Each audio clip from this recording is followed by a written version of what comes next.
Helps if I take it off mute. We're off to a great start. Hello, my true crime lovelies. How are you? I hope you are well. I hope you are as lovely in life as you are in my mind. Happy Saturday, everybody. Thanks for joining all of us. I have with me Summa Cum Loudmouth. I've got Hello. Hello. Classified Crime, aka Classy, and Snoopy. And we have the lovely Danielle Siobhan, whose daughter is celebrating a birthday today. Happy birthday to your daughter. And Yay! yay!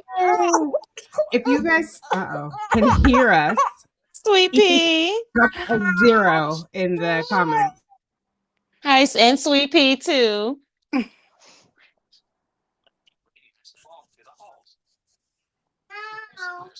Okay, so he's intentionally doing that. So malicious. So malicious. Okay, we're going to talk about who else? Sarah Boone tonight.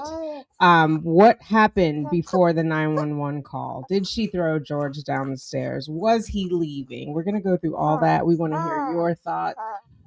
First up, well, let's go through. Do you guys want to go do a round of what your theories are? Yes. Sure. Are we going? What do you mean, the night of, or?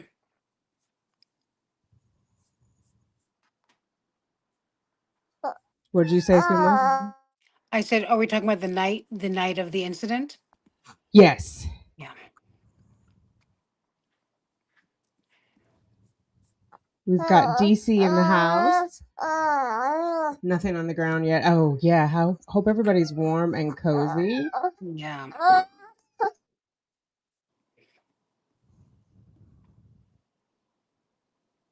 He's been quiet all day, I promise. Okay, so we're going to go. I'm going to play the 911 call first, and then we're going to work our way backwards. Give me a second. If anybody wants to talk about what they may think may have happened the night before, feel free to jump in there. She lured him over. Oh, so you don't even think he was living there anymore? Oh, yeah, right. Look at me always thinking that she's up to no good. Yeah, you don't know her. And still, you don't know her. It just yeah, he did. He was living there at the time. You're right. Also, I think someone in the chat told me today that the brown sandals that were next to the suitcase were Sarah's. She was wearing them. I always thought they were George's. Yeah, they look like George's, but George, I think, his wouldn't be so beat up and gross looking. But yeah, they were hers, I believe, and they moved throughout that video and photo slideshow she created. Right. So was she like walking around, taking them off, getting comfortable, putting them back on? Like, Well, I think they moved between when it was upside down, even though she didn't want it to be like that, and right side up. I didn't want it to be like that. I want it to be like that. I know. Okay, 911. Here we go. All right. 911, what is the location of your emergency? 4748 France Court, apartment 3. 4748, what's the street name? France, FRANTZ. And the apartment number? 3. Is this a police or medical? My boyfriend is dead. Okay, send the line for the fire department. Do not hang up.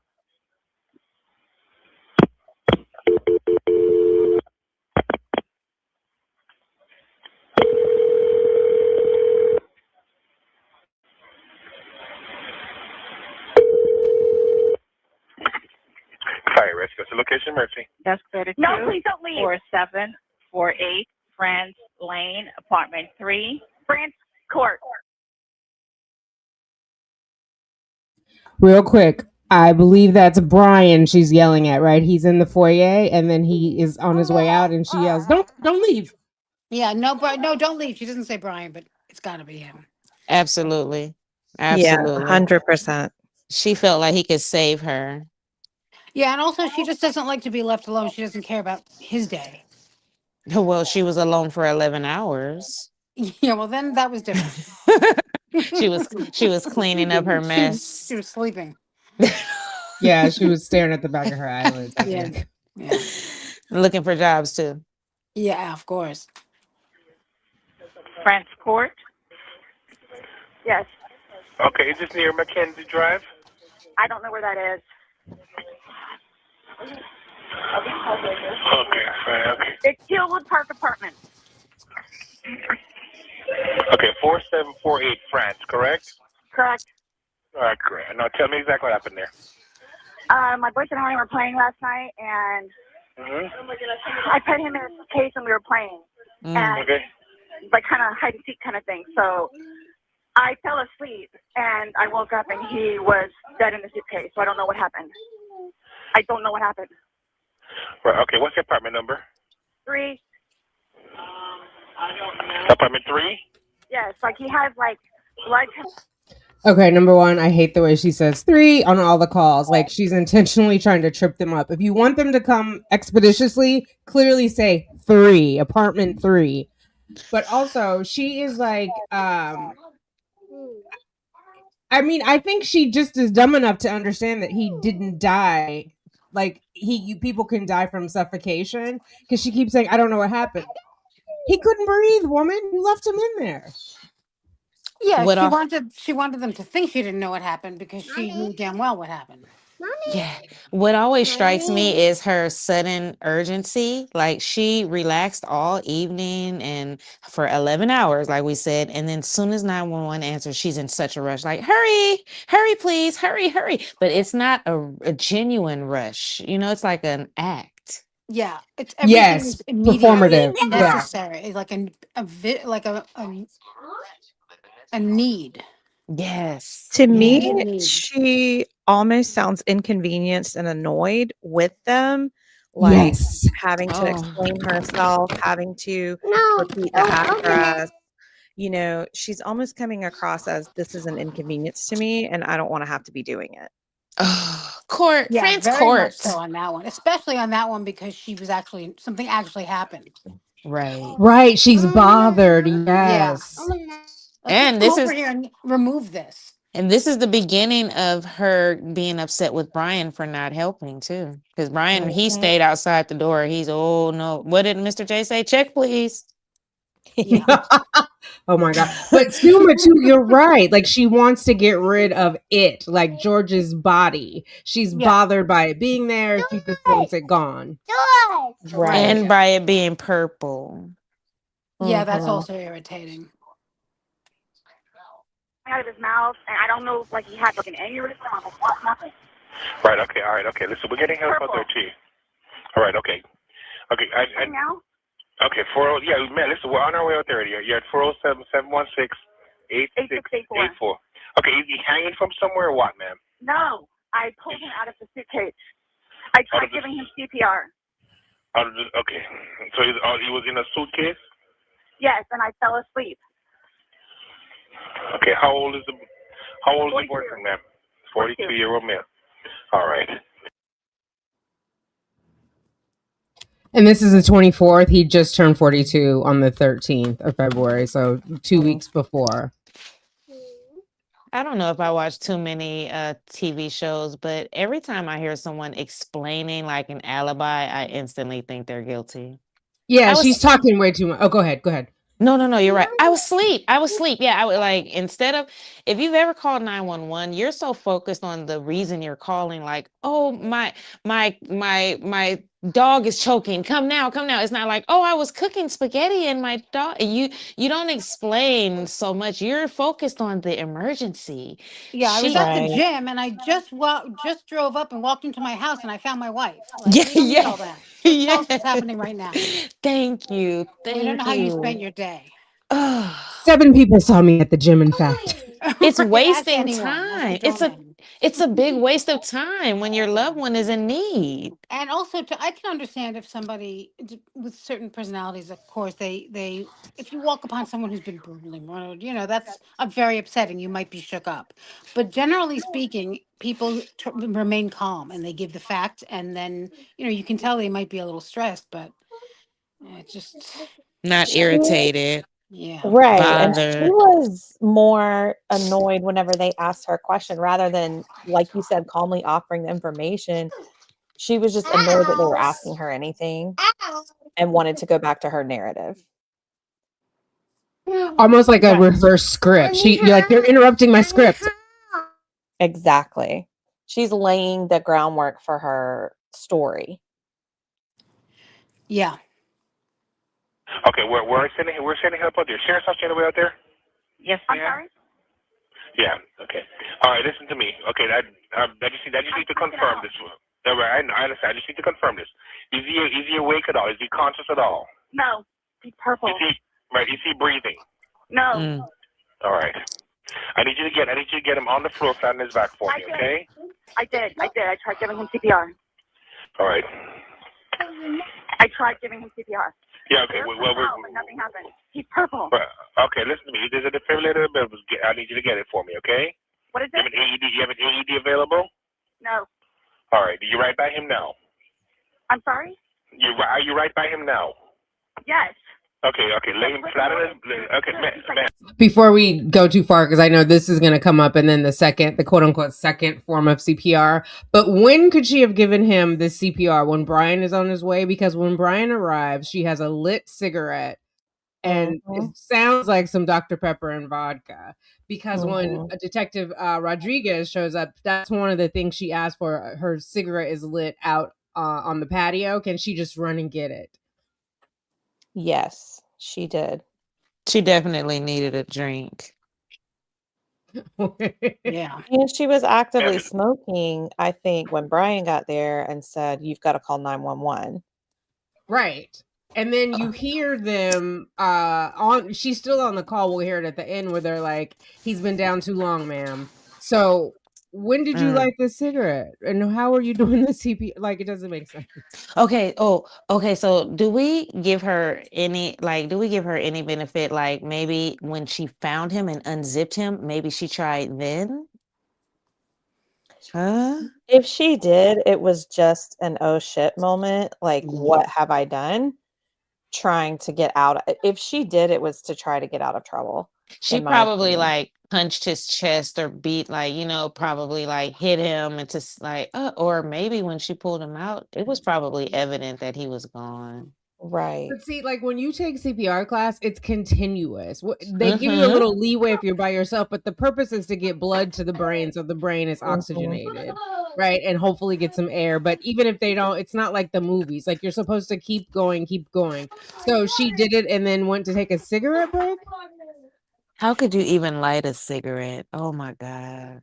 I feel like she was just saying she did it as a check off the list of things they're going to tell me to do.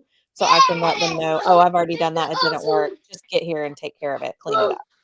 She is a know-it-all, so she's like, oh yeah, I did that already. Just come. I did that already. Yeah, like dismissive. Just get here. Yeah, and they should take her word for it, right? Because she already did that. She knows what she's doing. He's definitely dead. Well, I think she even said something like, sweetie, I did that, sweetie. He's dead. Yesterday. Yeah, right. That she even kind of dismissed the 911 operator, a medical professional. Mm-hmm. Yeah.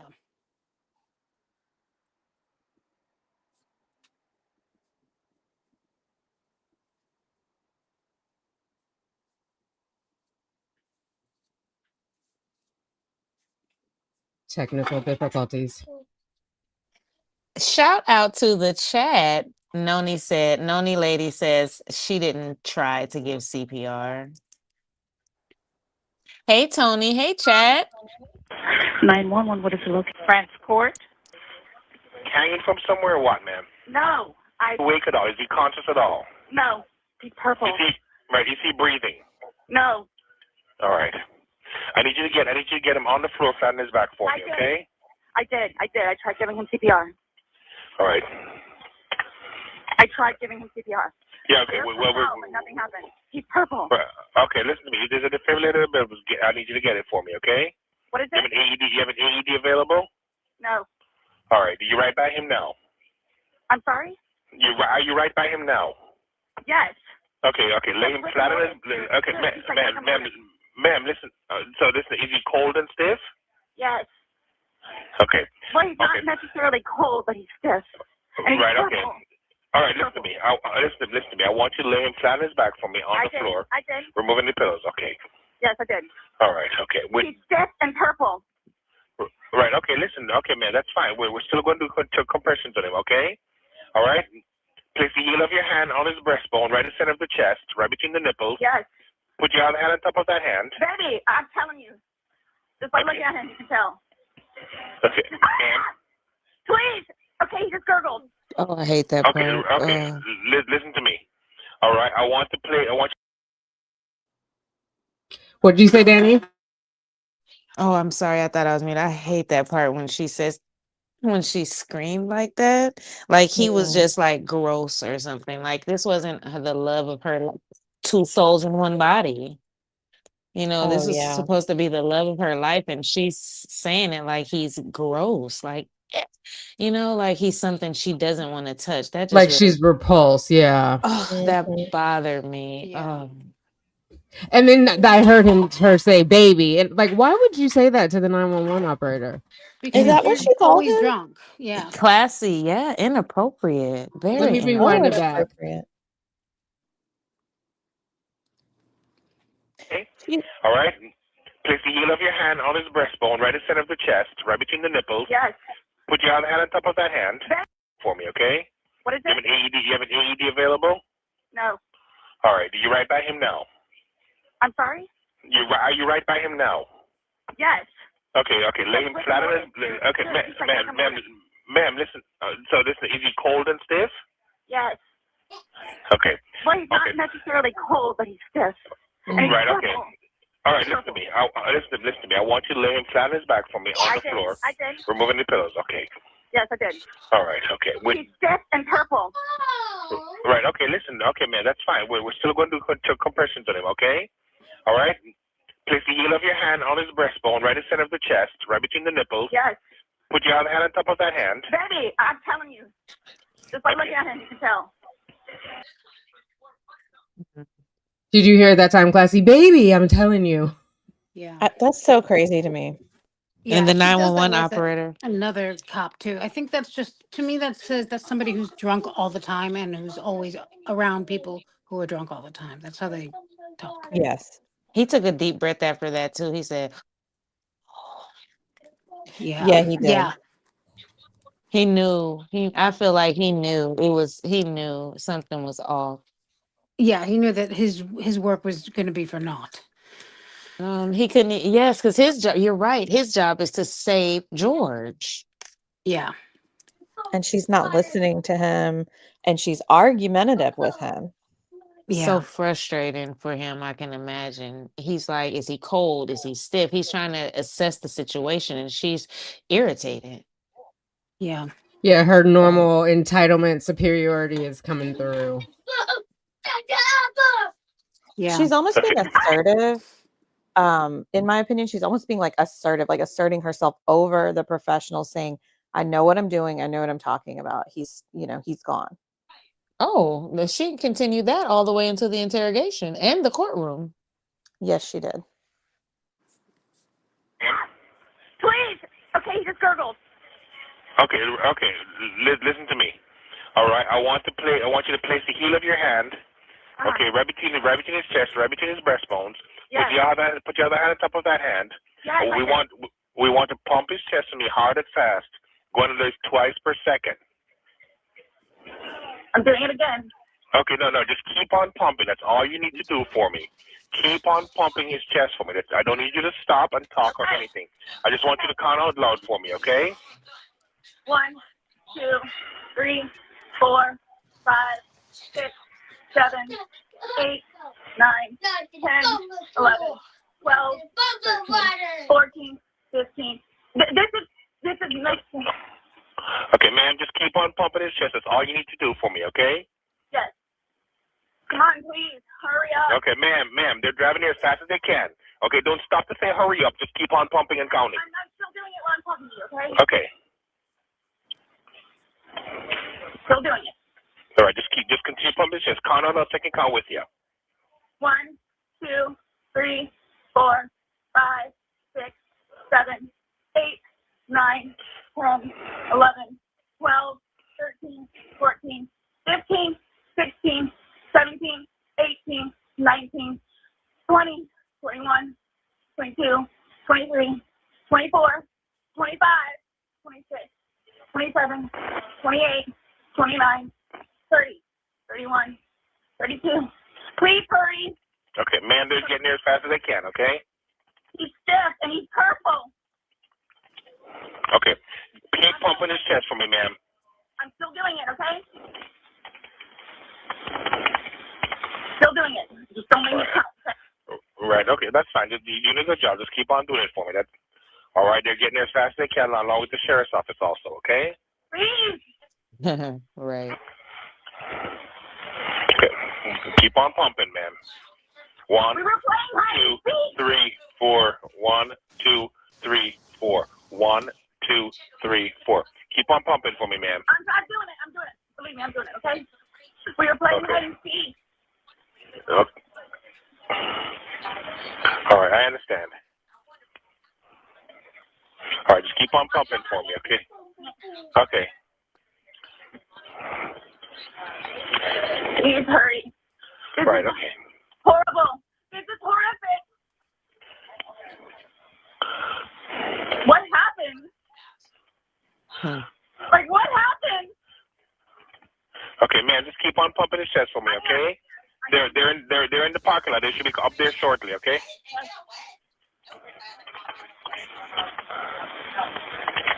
I'm still doing it, okay?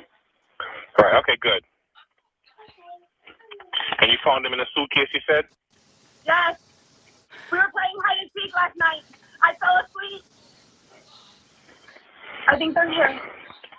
Right, just keep on pumping his chest until they take over, I okay? am. Okay.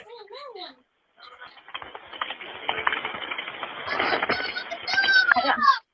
Okay.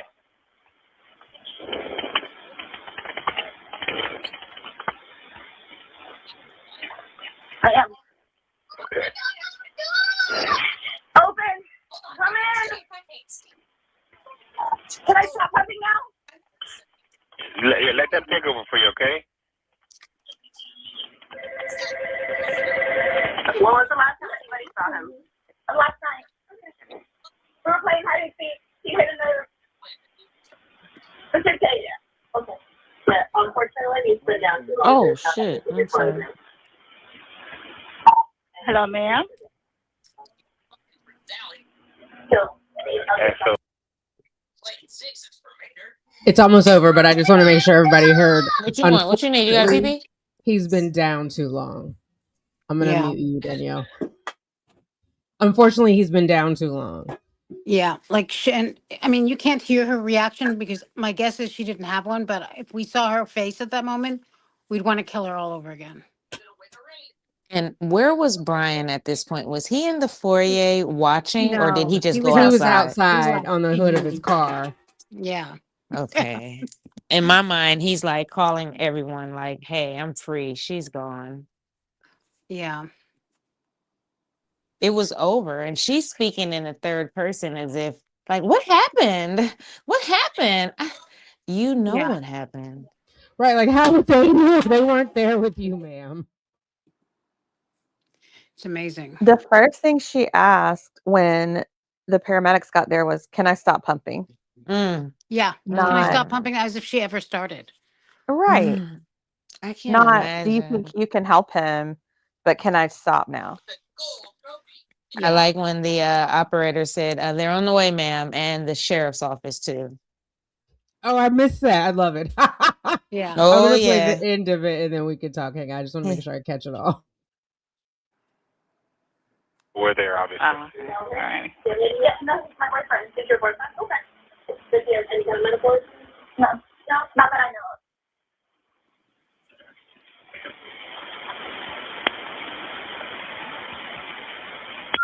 Hello? Hey, ma'am, the firefighter's going to take care of you now, okay? Yeah, so we'll see you there. Alrighty. Hello, ma'am. Is still there? Hello?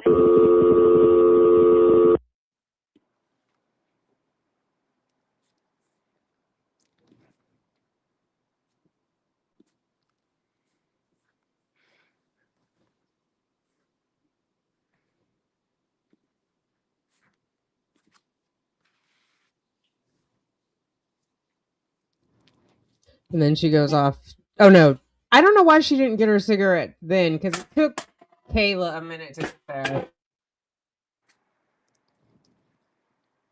Yeah, if she already had it lit, I would think she would just resume smoking, but Well, she was probably a little nervous because she just murdered someone.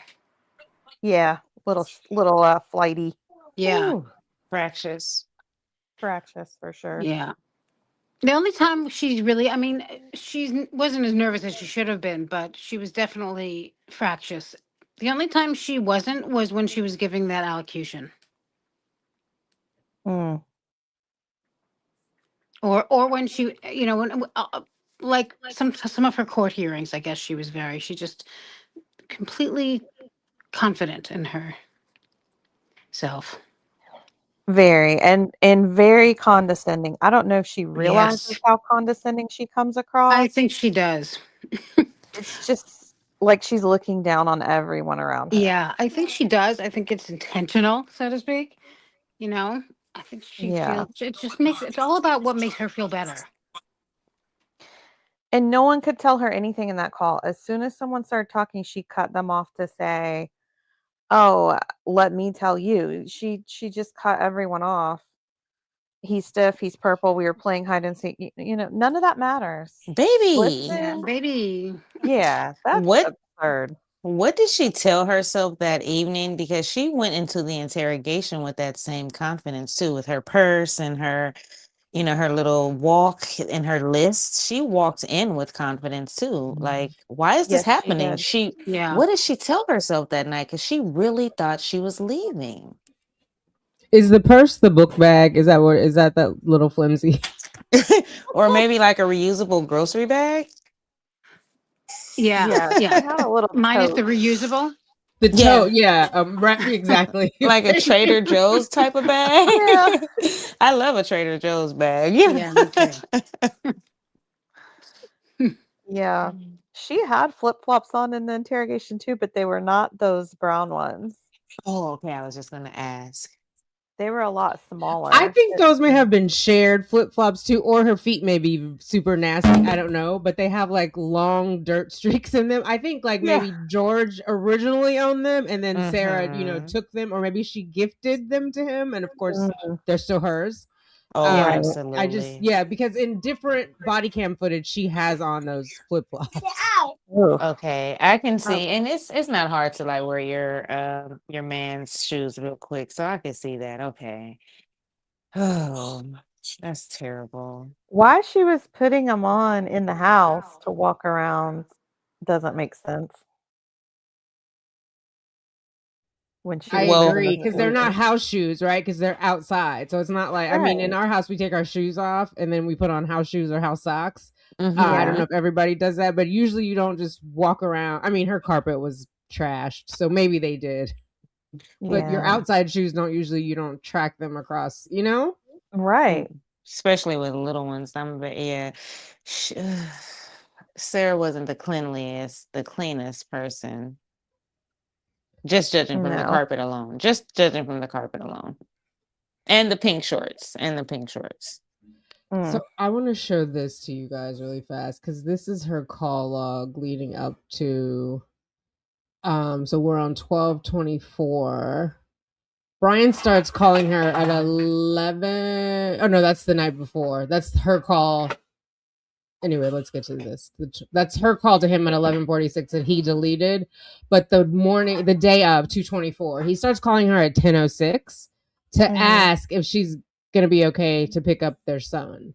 She doesn't answer, right? Not answered. He calls again at 11:25, not answered. Then hang on, honey. 11:25:58, not answered. And then 12:21, not answered. Mm. 12:22, not answered. And then she calls him back at 12:37. He doesn't answer. He calls at 12:49 and she answers, right? It's an incoming call. She's answered it. And then she calls him back 12:54. Like, where are you? Are you coming? That's what he testified to. Like, he had to put the dog away, had to tidy up some stuff, and he was on his way. He told her again to call 911. She doesn't call till 12:59:26 when he's arrived. She wasn't pressed. Not at all. And Brian said that too, in his interview, that she called him and he came over and she wasn't like trying to get 911 involved. Right. So what's the theory there? Did she want him to throw the suitcase in the water? What was the plan? He had time to put the dogs away and then travel to her. If it was so urgent for George, she should have called. And what never made sense to me, she always called 911 and then she's like, I didn't know what to do. I didn't, like, girl, that's your go-to is 911. And Brian had to tell her to do it because she wanted Brian to come up with the plan. How are we going to deal with this? How are we going to handle it? She wanted him to come up with a plan, so they were in it together. And he wanted no part of it. Thank God. He was thinking out for himself and their son, right? Yeah, I think he was used to dealing with her drunken nonsense, but he drew the line at no, we could both go to jail. Sidebar, I'm so sorry. Suma's backstage and she's knocking on the door to get back in. I don't see her down here. I was just going to say that. I don't see her. She might be in a different... Oh my God, I don't know what he's doing. Mommy.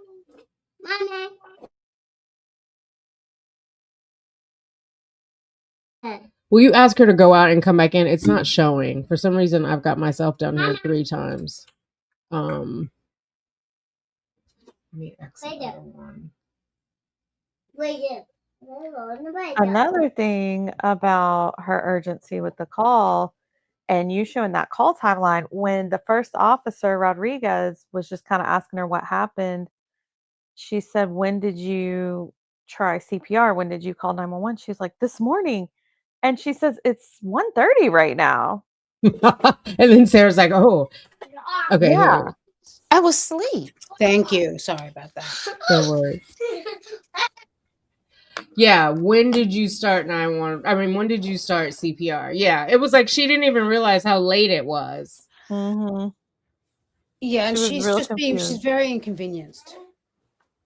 So I'm Yeah. thinking that if she threw him down the stairs, in those pictures, there's all that stuff down at the stairs. When did she clean that up?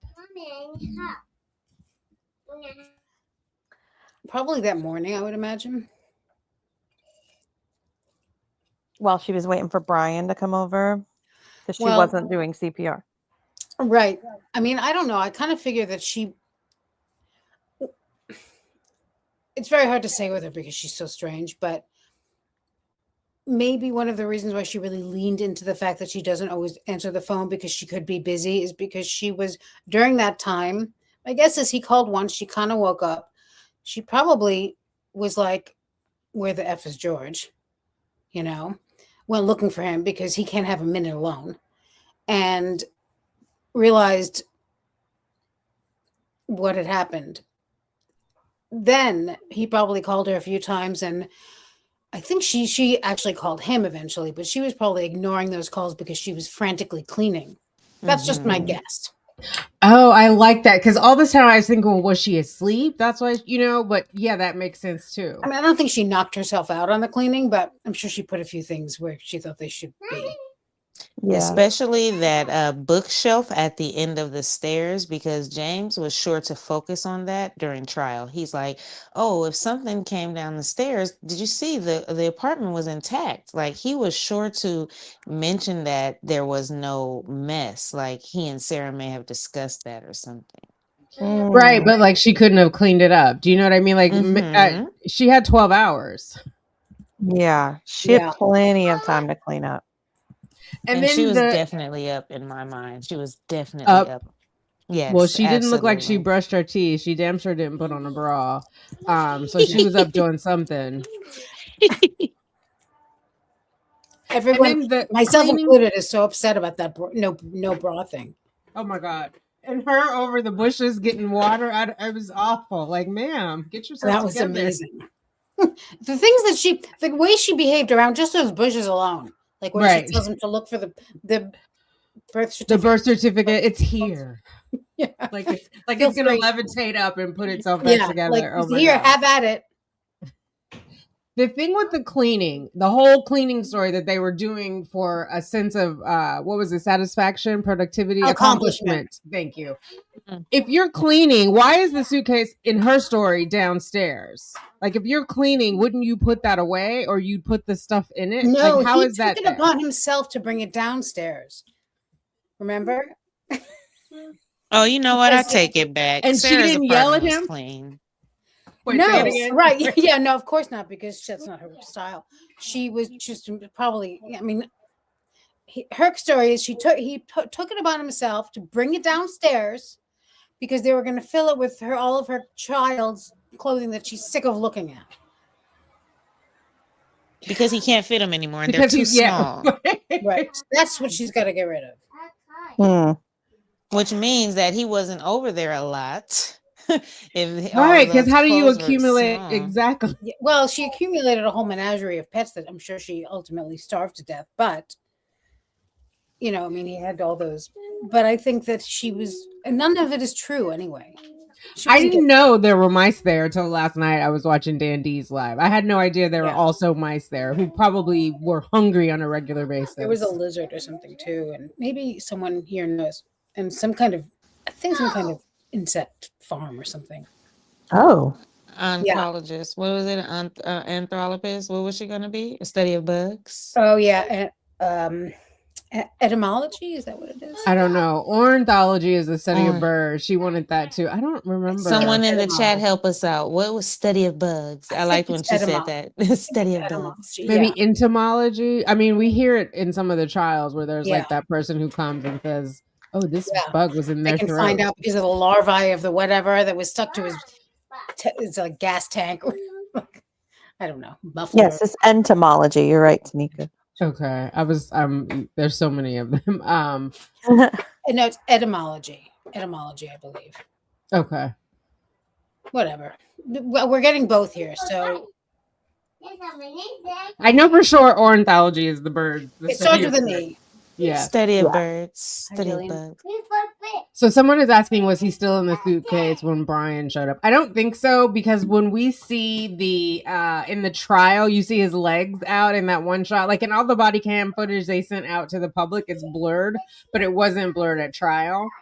And so I don't think he was in the suitcase and then she pulled it out in front of Brian. I don't think that. Doesn't he say at one point that he walked in, saw legs, and turned around?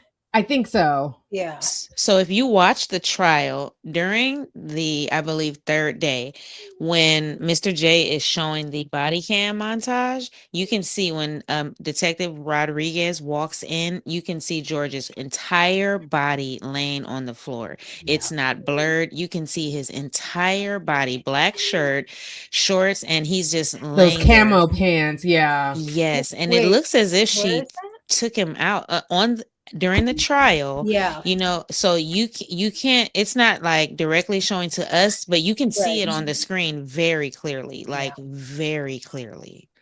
I also saw a shot of his mouth. He had a lot of lower teeth missing. It wasn't just a couple. I think she might have been knocking him upside the head in those. Like, I don't think those are all just like these incidental teeth falling out that she was saying. Ooh. Yeah. Could have been a bat. Yeah. Like on a regular basis. Mm. Also, are we talking about autopsy tonight? Because his hands, speaking of the autopsy and injuries, I think more than just 2 fingers got out. It was like maybe even up to his forearm got out, and she was beating it, you know, like a lot of his arm got out to me, not just like 2 little fingers. I think a lot of his hand got out and she beat it back in and zipped it back up. Yes. We are going to go over the autopsy, so I want to give everybody a warning. I've put some like normal photos in of George so we remember him as a human being, but it is a little bit graphic. So if you want to step out and come back, or if you need to bow out, we understand.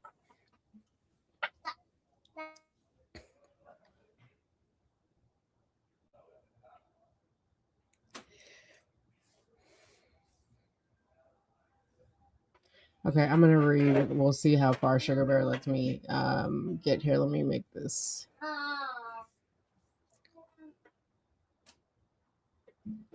So, and we will look at the toxicology report too on this. So he's a 42-year-old man, race is white, male.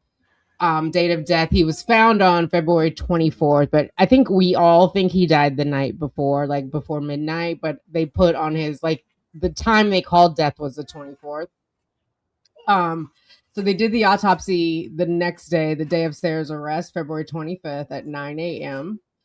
Of course, she didn't get arrested till in the evening, but I'm just saying. So, final anatomic diagnosis: positional asphyxiation with environmental suffocation. So, the positional is, we know he was folded up, right, in this little tiny space. Environmental suffocation, he was entombed in a suitcase, and so there's not adequate air supply, right? So he's suffocated. He died of both of those things, which this annoyed me when James Owens was like, well, we need a book of particulars. Which one did he die from? Dear, he died from both.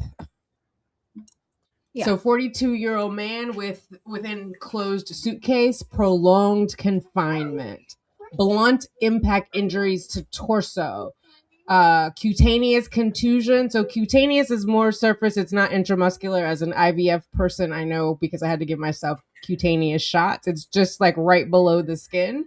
Yeah. And then he also had deep muscle contusion. So that is, go ahead. That's, we probably all looked that up, but that's blunt force trauma.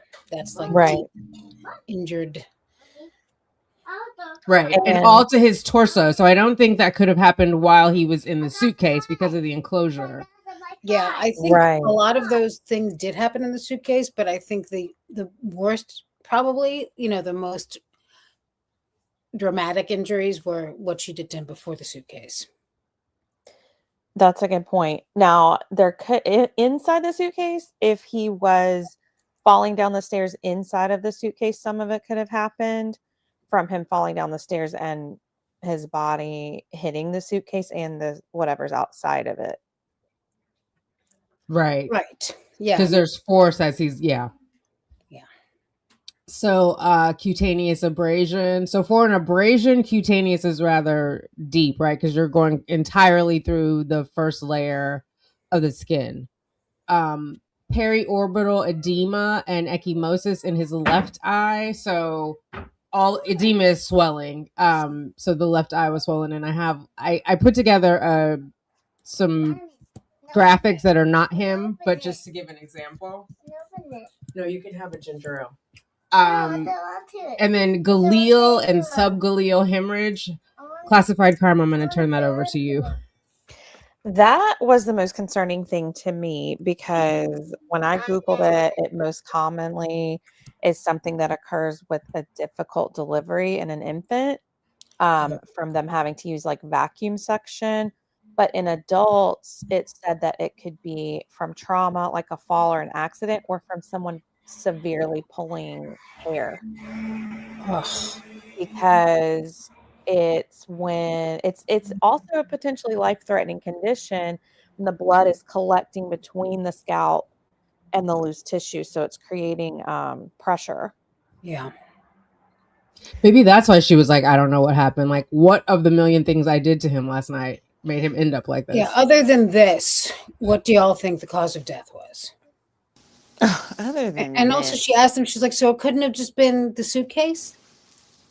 Or he had an aneurysm. That was out of nowhere. Like, did What the suitcase maybe attack him? happened? Yeah. What happened? This is horrific. Horrific. She may not have remembered everything that she did. I'm sure she Absolutely didn't, not. but I mean, I'm sure she remembered enough. And it didn't help her later that she was like, I don't have any bruises. None of us put hands. Not Why did one she of us. think that was such a flex? I think because in her mind, she really didn't know that people know, or that it happens, that women can also be abusive to men, even though she was arrested once already for that. And did she have that much of a boring life that she didn't even look at her phone when she woke up? Like, she didn't even see sure what she she did. She Well, didn't. We saw how check- much she looked at her phone when she was alone. she was constantly on that phone, harassing everyone she could. Right. Right. So after something serious like that, the next day, like you don't pick up your phone and I don't know. No, How could she miss the video is what I'm saying. How could Yeah. she miss that? no. Right. Oh But yeah, even- plus, I don't think she ever looked at her videos. Yeah. I think she was the one who didn't remember stuff, which is why she took videos, but she claimed she had to take them because he never remembered. I think it was all gaslighting because none of them Yeah. made her look good. So I can't No. see how George would look at that and be like, oh, babe, I'm sorry. She remembered them in her drunk mind. When she took them, she thought it showed him being, but I don't think she ever revisited them really. Or she did, and they still look that way to her. I definitely don't think she remembered them being there because they caught her off guard in the interrogation when they showed them to her. Yeah. But do you think it came back to her when she was like, do I have to look at this? Like, was it coming back to her like, oh, I did something bad? Yeah. I think so, and she was probably terrified. Yeah. Your battery's dying. I know, she was so matter of fact. You said it so convincingly. I was like, how can you see my battery? Then I My was like, battery's I know Um, Chelsea was so upset about that. Like, ugh. Yeah, and she also, in a way, it was kind of good because it gave a little time to watch her, like, you know. But she also, I don't think she ever looked at her phone, right? Like even before the trial, I don't think she could ever stomach looking at any of that, and Yeah. that, of course, did not help her because she never looked at them again. I just don't think she did. I think No, that I don't Cashman either. and all of the other ones told her, you know, these videos don't make you look good. And that's all she had to hear to not want any part of them. Like, didn't want to Wow. watch them again, you know, right? Or no? I mean, that makes sense. That makes sense. I do have to say, I was listening to, I can't remember who, but anyway, part of the reason why she wanted her physical phone was to get her 401k money. I don't know if I ever said that because Mhm. Lana was trying to help her get the $5,000, but it needed to be verified by phone. You know how they send you like the authentication? I But didn't they were realize never that. going to let her turn her phone on. Do you know what I mean? So Yeah, that also, no. I mean, she may have thought there were videos on there that were exculpatory for her. I doubt it. But yeah, she also was trying to get into her bank account, I get see. someone to get access to it. Well, she had it for 30 years, so Oh my God. thank you, Tevi. 30 years she had that thing. Oh my God. So the autopsy is just saying that it was performed. This is the legal stuff pursuant to Florida statute. So identification, the body of George, in this picture I took from the court, from the trial, but I did cover up this part of his face intentionally, or this where his face is, you know. Okay. The body of Is that George. one of the dogs by him? Ooh, down here maybe? Yeah. It is. Yes, and Detective Rodriguez told her about that too. She's like, secure those dogs. Yeah. Oh my goodness. It just goes to They show were you probably who trying to those dogs comfort him. cared about. Yeah. Because Oh. also in one of the videos, one of the body cams where they go in, where she's like, oh yeah, I thought you looked familiar. Where he's like, yeah, we picked you up one day at the bar. She's like, no, we weren't, you know, whatever. Those dogs are, yeah, they're around, but they're mostly by George. And when she Right. comes to the door, they never come with her. Right. They're never around her. But she claims they follow her everywhere. And then there's everywhere. She's something in her outside, she's store. in the parking lot. They're never there. You never see those damn dogs. Right. They're inside with George because that's where it's safe. So sad, that picture. Oh, I mean, it would be sad without the dog, but with the dog, it's but even more heartbreaking. Yeah. Because the dog is probably like, wake up, buddy. yeah. Aw. Oh my That's- God. Okay. Using the decedent's, oh my God. He's identified by Orange County Sheriff's Office Corporal Taylor using the decedent's Florida identification card. The identification is made on February 24th at the scene. Clothing and valuables. At the time of examination, the body is dressed in a black short sleeve t-shirt, camouflage cargo shorts, worn with a black leather belt and undershorts. I'm sorry, you're thin if you're wearing a belt on your camo shorts. It's like it's specifically just to hold them up, not a fashion statement, in my opinion. Right. The remaining personal effects are inventoried and personally verified. And he had these shorts on in a couple of the body cam footage. as well. That must be like their house clothing, the camo shorts and the pink shorts. General statement: the body is that of a well-developed and nourished adult man. I disagree, but okay. I don't know what their definition is. Compatible with the above stated age. At the time of the exam, the body measures 62 inches in length and weighs 103 pounds. Body mass index, so his BMI is 19. That's low, right? Very. Yeah. The body is ambient temperature. Rigor mortis has receded. So it's happened and it's come back. That's always confused me, but it's at this point, I think, well, when she sees him, it's the next day when this person is examining. But yeah, I feel like rigor had to be gone by the time he got out of the suitcase. Otherwise, he wouldn't have been able to lay like this. Mhm. Right. So it's receded. The livor mortis is fixed posterior and rises to the level of the posterior axillary lines. So that's the blood, right? Isn't it? The livor mortis is Right. so it's Where it fixed and it's pools. at the bottom and it's pooled because. But wouldn't it be on one side or did it reposition when he moved? I'm sorry to be morbid. Because I always thought it was like how you were resting, which is where it landed. Right. It's gravity pulling all the blood to the lowest place. So if she moved him, it can change. Okay. Fixed lividity also involves the left side of the torso and the left upper extremity in the lateral aspect. So that is he must have been laying on his left side in the suitcase. The Yeah. body is neither decomposed nor embalmed. So this is not George. This is just a sample photo. Yeah. The scalp hair is black, straight, has a normal hairline, and measures an estimated 3 centimeters in maximal length. Facial hair consists of a black mustache and a black beard, which is confined to the chin. The irides, hopefully I'm saying that right, are brown. The pupils have equal diameters.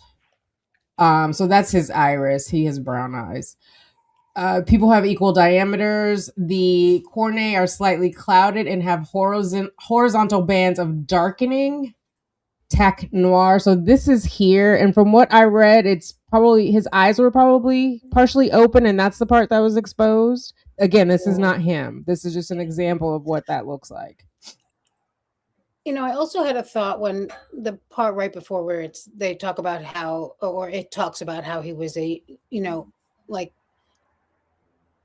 like properly Well developed and nourished. well developed. Yeah, I thought, his mother and father raised him and fed him, and he was a perfectly healthy man. Sarah knew him for 3 years and did all that damage to him. It's so Right. heartbreaking. Like if I read that as his mother, I think that would be the most disturbing part, Right. Well, and I also wonder if she controlled the food because in Juan's interview, he says that George would be like, "Babe, we gotta eat. We gotta eat." Yes. Mm. George was a caretaker, I think it seems, Yeah. And I don't think that Sarah could have kept her own son alive like his mother kept him alive, or as a child, like raised him healthy enough to be. I don't see Sarah being that good a mother if she had to raise her son alone. I don't think. Oh, No. he'd be in bad shape. Yeah. And not only did she ruin George within that time, she ruined herself. I always note that she was only in the world for how many years? 2 maybe after her former husband, that she couldn't even make it alone. Right. Well, she moved in with George. They got the townhome in January of 2018. Her divorce wasn't final until June. He filed November, and she moved in with George in January. Yeah. Pretty So she's quickly. never had a place on her own. No. No. She can't be alone without a peep. She cannot be alone. That's why she wanted to be put in the big bay. Oh my God. That still pisses me off when she was like, "I'm claustrophobic." B, you just left a man in a suitcase all night. You have no Yeah, and there was a time in court when she mentioned not wanting when she wanted special accommodations for being pro se. And they Yes. said they could give her her own little cell. She could work undisturbed. And she's like, oh, no, I need to be able to go outside and get fresh air. And that really pissed me off, too. Yeah, Captain DiGiovanni. She was like, "Isn't that the secure whatever?" And she's like, "It's been converted. Like you'll be able to go outside." And she was like, "No, I have some comfort from friends, or I have friends that's a bit of." She's so weird. Yeah. Yes. Yeah, I do have some comforts there. It's like, oh my god.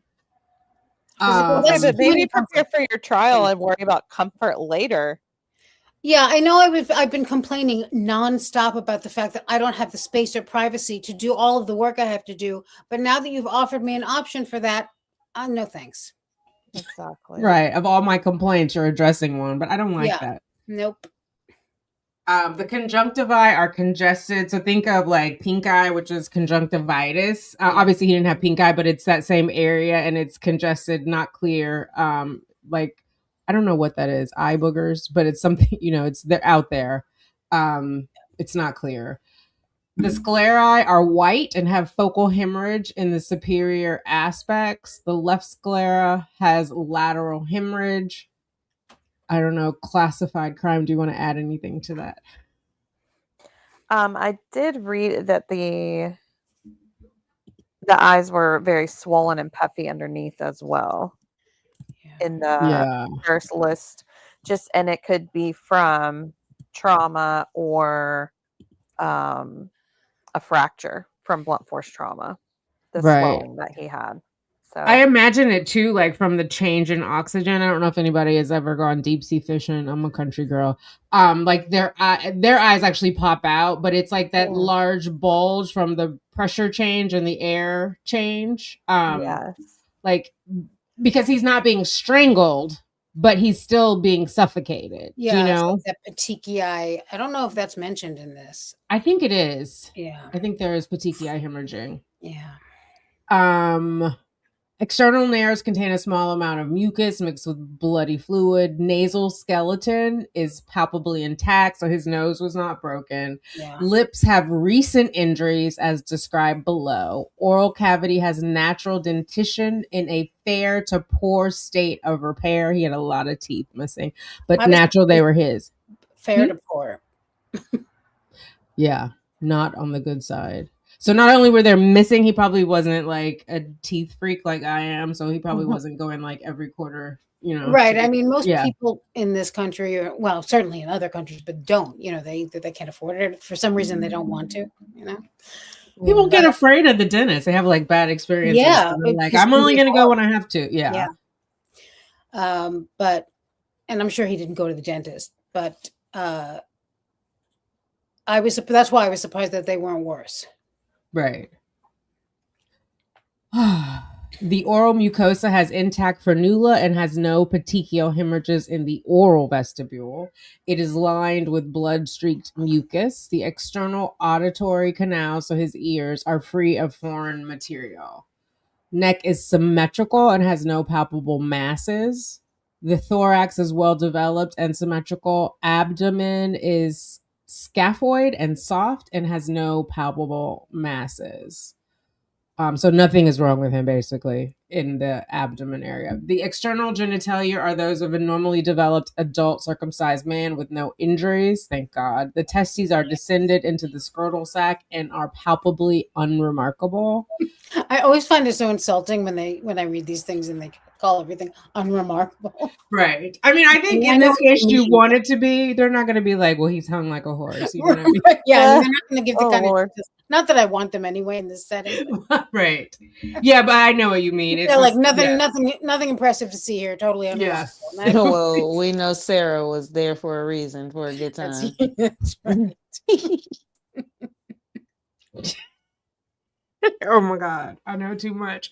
One of the ocular signs of death in which a reddish-brown discoloration is transversely arranged across the sclera. So that's the tachy-noir is this. Lower extremities are symmetrical and have no anatomic abnormalities. Arms, forearms, wrists, and hands have no anatomic abnormalities. Fingernails are intact bilaterally. back is unremarkable except as indicated. He has those scratches at the upper. So scars and tattoos. Lateral aspect of the right arm has a gray tone tattoo of a character face. The dorsal aspect of the right arm has gray tone tattoos of letters arranged in a vertical fashion. The lateral aspect of the right leg has a gray tone tattoo of indeterminate design. Right side of the neck, that's the only one that I could find, has a gray tone tattoo of multiple letters. The posterior aspect of the right leg has a gray tone tattoo of a female figure.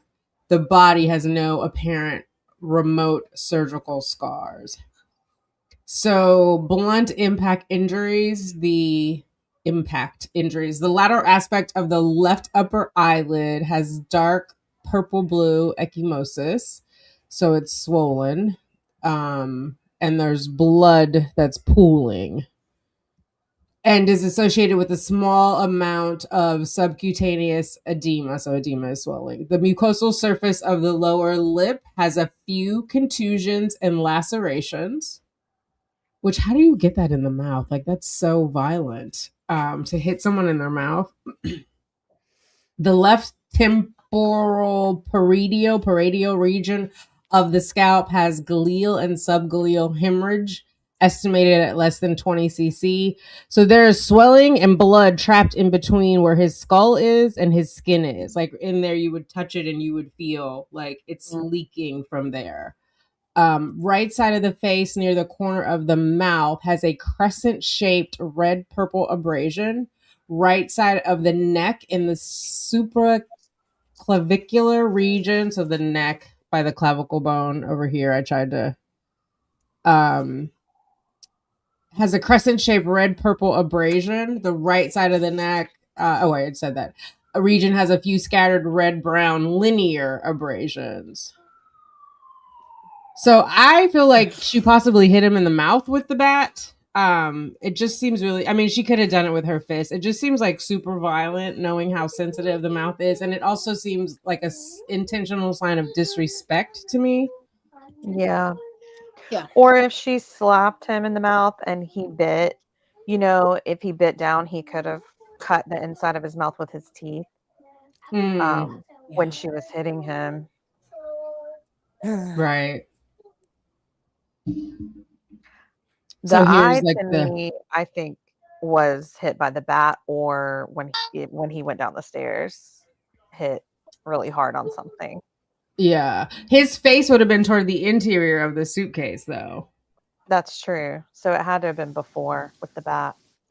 And can we touch on the crescent marks? Is that the bat? I believe that would be the marks from the bat. Maybe. Like the end of the bat? Mm-hmm. We discussed that today in my chat. Like when we were the crescent marks, that has to be like half of the like the bat. Yeah. She did say she poked him, but if it was just half of it, that's like sounds to me like she was hitting. So one side of the corner of the bat was hitting him, and it left like a crescent mark. Right. Oh. That's a good point. So that was outside the suitcase too, because all of this, how would she get to that from out while he was in the suitcase? You know what I mean? Right. And like Green Man said that his arms are better because those were defensive wounds, like he was trying to protect himself. Yeah. Right. And she had no marks on her, so he wasn't fighting her back. He was protecting himself. Mid upper back has a series no marks on her. Think about that. Right. And all this to him. Yeah. And she's supposed to be the victim. Right. Yeah. She claims there was a plug of her hair missing, but we never saw a photo, and she sure didn't mention it on scene.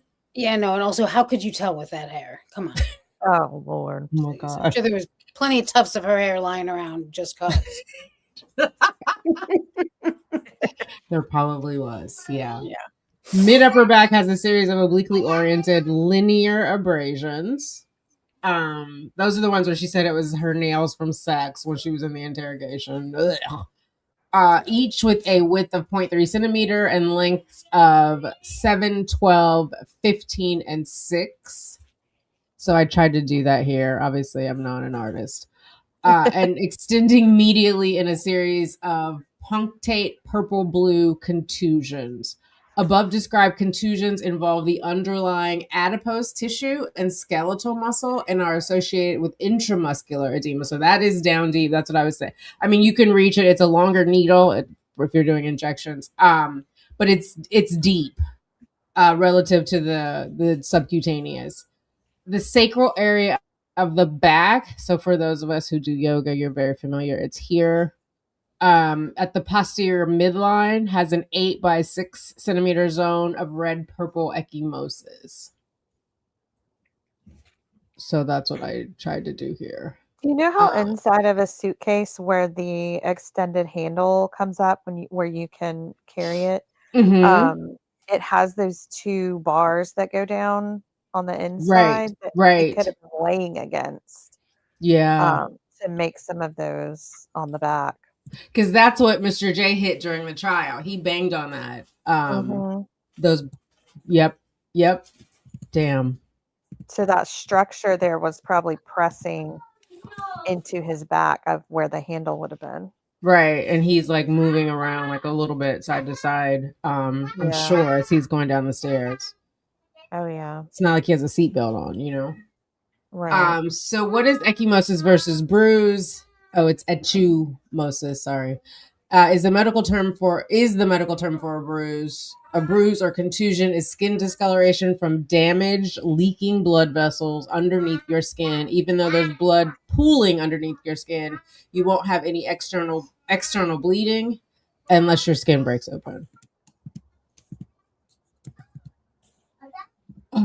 The dorsum of the left hand has, I don't think I marked anything else up there. I think it was a little overwhelming for me, but the dorsal of the left hand has blue-purple ecchymosis overlying the metacarpals and second digit. So is that, which one is second digit? The one next to the pointer finger? I don't know. Dorsal aspect of the right hand has faint red purple ecchymosis overlying the metatarsal area and near the base of the thumb. Posterior aspect of the right arm near the elbow joint has a 4.5 by 4 centimeter compressed dry red abrasion.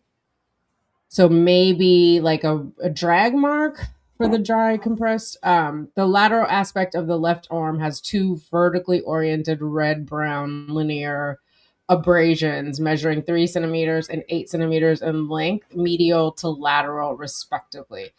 Can we go to comments for a second? I just need to take a second here. Yeah. Okay. Whew. Green Man just had a comment. Oh, sorry. Go on. No, go ahead. Just made a comment that actually I took a picture of it because I didn't want to lose it. That she starts on his head. He ends up on the floor, curled up, protecting his head. She hits his back over and over. And that makes sense to me. Say it again. She starts with his head. He falls to the floor. He's protecting his head. So she just keeps hitting his back over and over. Oh. Yeah. Not even like pushing her to get her off. He's just simply protecting himself. Yeah, he's just trying to protect his head, which is also probably why his arms were, you know. Right. Lotus Spider says she wonders if she was hiding in the shower with the bat waiting for George to come in. Oh my God. I was in the shower too. Yeah. So I was there for a pretty long time. I finally got sick of waiting. Oh, thank you, Bossy Tuba.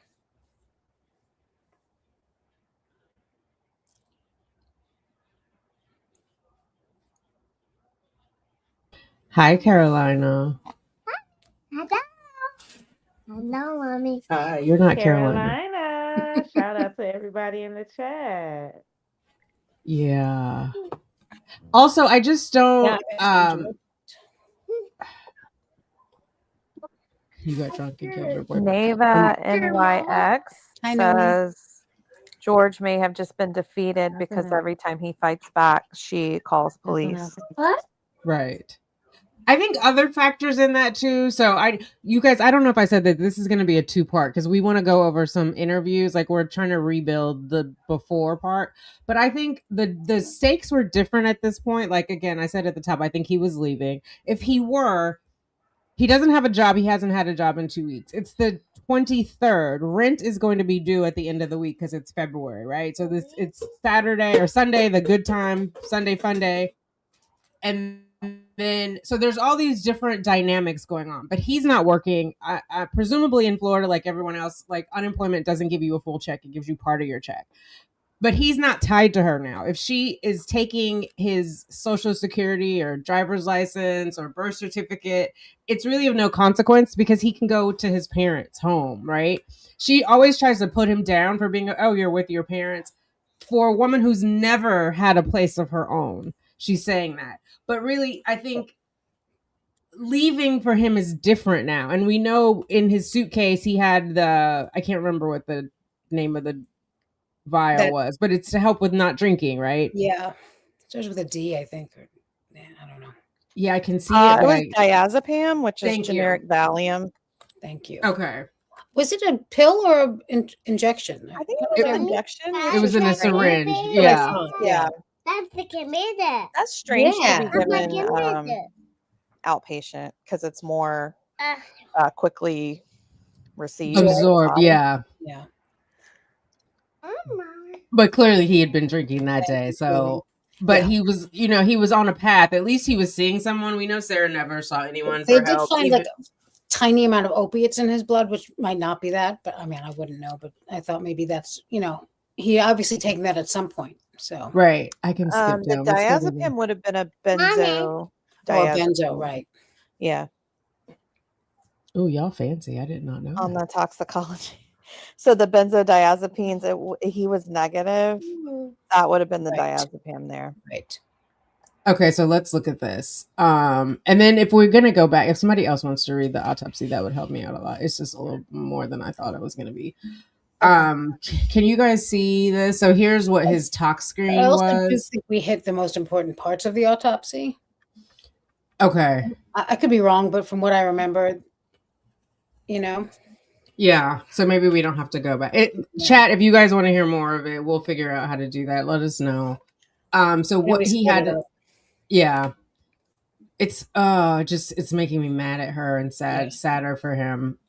He had caffeine, nicotine, like nobody deserved to die like that. I mean, he didn't deserve it at all, but like this just seems extra cruel. Yeah, I It think really like, was. as much as we know about her and have seen of her and are horrified, I still don't think we will ever really understand the breadth and depth of her cruelty. I really don't. Yeah. I mean, she was pissed. You don't just randomly Always. do that. Like she had so much rage that she was taking out on him. But it takes nothing. I mean, we see how she talks to her own son. Right. I mean, her words are vicious. They're cruel. And for no reason, really. Right. Like, does she feel good after that? It's like, it's so opposite of anything I know. Yeah. I mean, just. And in the video she took of herself saying to him, "This is for everything you've done to me. Yeah. So you deserve this," basically. Right. And it's the coup de grace, right? It's after the beating, after everything else that's going on, the day of beratement. I don't think they were out there playing darts. And then this never did any of those things. Right. Put together 1,000-piece puzzle and they got 999 pieces and they were 3 sheets to the wind. They didn't put together no 1,000. Hell no. I can't even look at it. She continued to disrespect him even after sentencing. Like, oh, am I supposed to be like, oh, wow, poor George? Yeah. She's never ever, to me, felt sorry. Not like a glimpse of sorriness for him. No. Right. And I think that extra pisses me off about her journals too, because you have made that family suffer so much and like you're still continuing to make them suffer. I mean, can't read. I just can't. I mean, I haven't read. I read the first entry or whatever, and I was like, "This is trash," Right. Yeah. Okay, I'm gonna do his talks. Caffeine, nicotine metabolite, and caffeine and caffeine metabolite were in his peripheral blood draw. I don't know if these are negligible or not, but amphetamines, he had 0.100, and the measurement is the milligram over liter. Barbiturates, 0.100. Where's Benzos, the benzos? I see. 0.05. So classified crime, Really? you're saying this is the injectable? Diazepam, yeah. Okay. But This those is, are the cutoff reporting limit over in that column. oh, is it? Okay. Oh, I see. It's Yeah, just because you negative. see where it says negative or none Yeah. detected. I see it. He didn't Oh, have this any is of the, that. okay. Right. Okay. Gotcha. Thank you. Yeah, amphetamine, even if you had a prescription for Adderall, that would come up positive. Right. Oh, interesting. Okay. Yeah, Adderall, Vyvanse, Ritalin, anything like that would be an amphetamine. Yeah. Barbiturates, those are less common.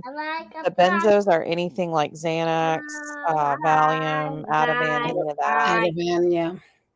The buprenorphine is something a lot of people take to get off of opioids. But it can be used to get high, but it's supposed to help you wean off of opioids. And then we know what cannabis is, and cocaine and fentanyl. And then any opioids would be your Oxy or Percocets, things like that. But he was negative for all of that. The blood alcohol.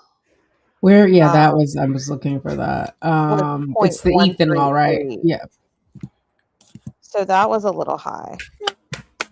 Well, this one is 0.21. That's like what, almost 3 times the legal limit for driving. I believe, yeah. If we're going at 0.08. Yeah. 0.24 would be 3 times. So yeah, pretty close. Okay, so like 2 and some change. But Yeah. he was. But I feel like even in the, and obviously I'm not an expert on alcoholism, but even when he's in the suitcase begging for his life, he sounds more soberer than Sarah. He does. Because she's slurring and like I can clearly make out what he's saying. And his brother said, he didn't sound as drunk as usual. He was like, I can tell, because he gets real emotional. Yeah. The only muffling was from him being inside of the suitcase, not. I think so. Yeah. Sound drunk. He wasn't like. I mean, I don't wriggle around some. Get that drunk because she's such a buzzkill. At that point, and then he has to probably keep his wits about him, like. Yeah, he's the one who has to keep his compass mentis, and that didn't help him either. In my opinion, just from things Sarah has said, and then when James Owens in the trial said that he was raised, you never hit a woman no matter what. Yeah. I feel like she had that protective bubble in her mind that it doesn't matter what I do, you can't hit me back. I agree. And the moment he would fight back, then she'd be like, okay, I got you now. Yeah. Now you're going to get in trouble. Yeah. She grew up with 2 brothers. She's in the middle of 2 brothers. So that makes sense that she would weaponize that as a child. Right. She's the only girl, so they can't hit her, because kids wrestle. Kids and I'm sure they wanted to and did plenty. Oh, yeah. Yes. And she probably deserved it. I'm not saying, I'm not advocating violence. Yeah, but this is child. You have siblings, That's different. You get into fights. That's when you get those beatings in, when you can. Yeah. Oh my God. I used to fight. My brother was 5 years younger than me, one of them. And I would fight with him. And then one day he kicked my butt. I didn't let him know he kicked my butt, but I was like, oh, he's strong now. I was like, okay. But yeah, you don't mess around. Yeah, I mean, I don't have siblings. So the first time I saw siblings like go at it, I couldn't believe what I was seeing, It was like, ugly. Yeah, it's like vicious. I mean, there's like no holds barred. Like it's like cage fighting. It just builds up when you live with someone and they're always getting on your nerves. It's like 1 minute we're all watching a movie, and the next minute someone's climbing over the couch to get to the other one, and then afterwards it's like back to business as usual. Yeah, all out brawl and then normal. Right, but the thing Sarah said about also I was taught, I didn't know. I was taught that a man should never hit a woman, and I was thinking, well, then you did know. Right. So you had an intention that argument about makes no sense. She felt like he could do whatever, and he wouldn't do anything back. And I felt like she felt in a safe space as a woman to and even Brian said she gets her claws out, but she's tiny. You know, he justified it as it's not really hurting me. Right, and he's not the It's type still to make it. abuse. I mean, you know, Yeah. he was a lot bigger than her, so Right. Right. And it may not have hurt him when it was a she would different come at him, dynamic. but she's still it's still assault. Yeah, yeah, exactly. Exactly. And he Keep knew your it. hands He to knew. He yourself. said, "For all I know, she's the aggressor." Right. Yeah. He said that. He said a lot of things that were very useful. right Yeah, off he the bat. did. And Owens knew he needed to attack that, right? But he said it on scene. It wasn't an alimony motivation. It was like, no, Yeah. she's gets her claws out. She's a thing. She's Yeah. drunk all the time. You've been here Yeah. several times. You probably heard about them. There are reasons that he did not cross him. Anyhow. Yeah. Jay Fraser says, I doubt George could have expanded his chest fully. I don't think so. It's too tight. He couldn't get, and it sounds like in between video 1 and video 2, like he's getting less oxygen, right? I don't think he could be fully oxygenated. Hello. Oh my goodness. Hello. He Such a can't hear kitty. you. I got my ear in it. Oh, But like, sorry. oh my god. No, it's okay. Yeah, but it just is, it's cruel. All the Yeah. way Yeah. around. And she hears him begging, and then she's like, shut the F up then. Like, you know he can't breathe when you're saying that. Yeah. Like, if you're talking, the same thing with George Floyd, same year. Oh, he was talking. Yeah, that doesn't mean you're fully oxygenated. There's a difference. Right. Yeah. And you can go in And there's get- talking and there's talking. Right. A Right. full conversation. Right. Babe, I can't breathe. And I and when can't you go breathe in is for not an talking. exam and they do your oxygen levels, it can be too low, even with you just sitting, normally. So I mean, if what you're saying when you're talking is I can't breathe, that's not just talking. Right. That's listen. the last thing you're going to say ever. Right. Right. You're not whistling Dixie. You're not Right. You're reciting not the mentioning that in Declaration. passing. Yeah. Yeah. I mean, it's so obvious that she did some kind of assault to him prior to him getting in the suitcase. Absolutely. So the whole narrative of he just got in the suitcase, we both thought it was funny. Yeah. No. He wanted out. I think he was, if he fell down the stairs in that suitcase, he might have had a concussion, been passed out for a time, and then woke up calling her name because he woke up in the dark, not knowing what was going on. What do we Like coming down the stairs. Yeah. And then he might have passed out for a brief time, from the Yeah. fall, and then woke up saying, hey, like calling her name and telling her he can't breathe when he came Yeah. to. Yeah, I wonder if she thought he was dead. One last thing about the autopsy that I want to mention before we move on or whenever we move on, is that ring was not with him. There was no mention of a ring. His belongings were his belt. Oh, you're right. Nothing else. Mhm. I thought he Very wore an good earring, point. but that there was no earring mentioned. So, I mean, this was all of his belongings, right? Right. Everything that was on him when they got him. And the contents. Yeah. Yeah. I think that she mentioned that ring to try to prove something. I don't know what, but Or to see if she could get the police to make the Torres family give it back to her because she bought it and gave it as a gift. And I when you think give she had someone it. something as a gift, I think you she can't had just it. take it back. I think it was in her house, would be my guess. But maybe that's also possible. That's a really good point, Suma. Nobody mentioned Yeah. the ring in the autopsy. That's a very good point. Yeah. I was looking. They also didn't mention stomach contents. I don't know if that's only on TV. Because I was like, when is the last We're time not. we eat? Yeah, well, I think that's why they kept asking her during that. That's why Mr. J kept saying to her, do you remember what you had for breakfast? Do you remember what you had for lunch? Because my guess is he was asking that because they didn't eat. It does mention it actually on page 6 Oh, it does? of the autopsy. It says gastrointestinal tract. Okay. Let It me says the take this. esophagus is lined by smooth gray-white mucosa with no lesions. The gastric mucosa has the usual rugal folds. The stomach lumen contains a measured 100 ml of tan red purple fluid with no identifiable food particles. So just liquid in her stomach. There you No go. food.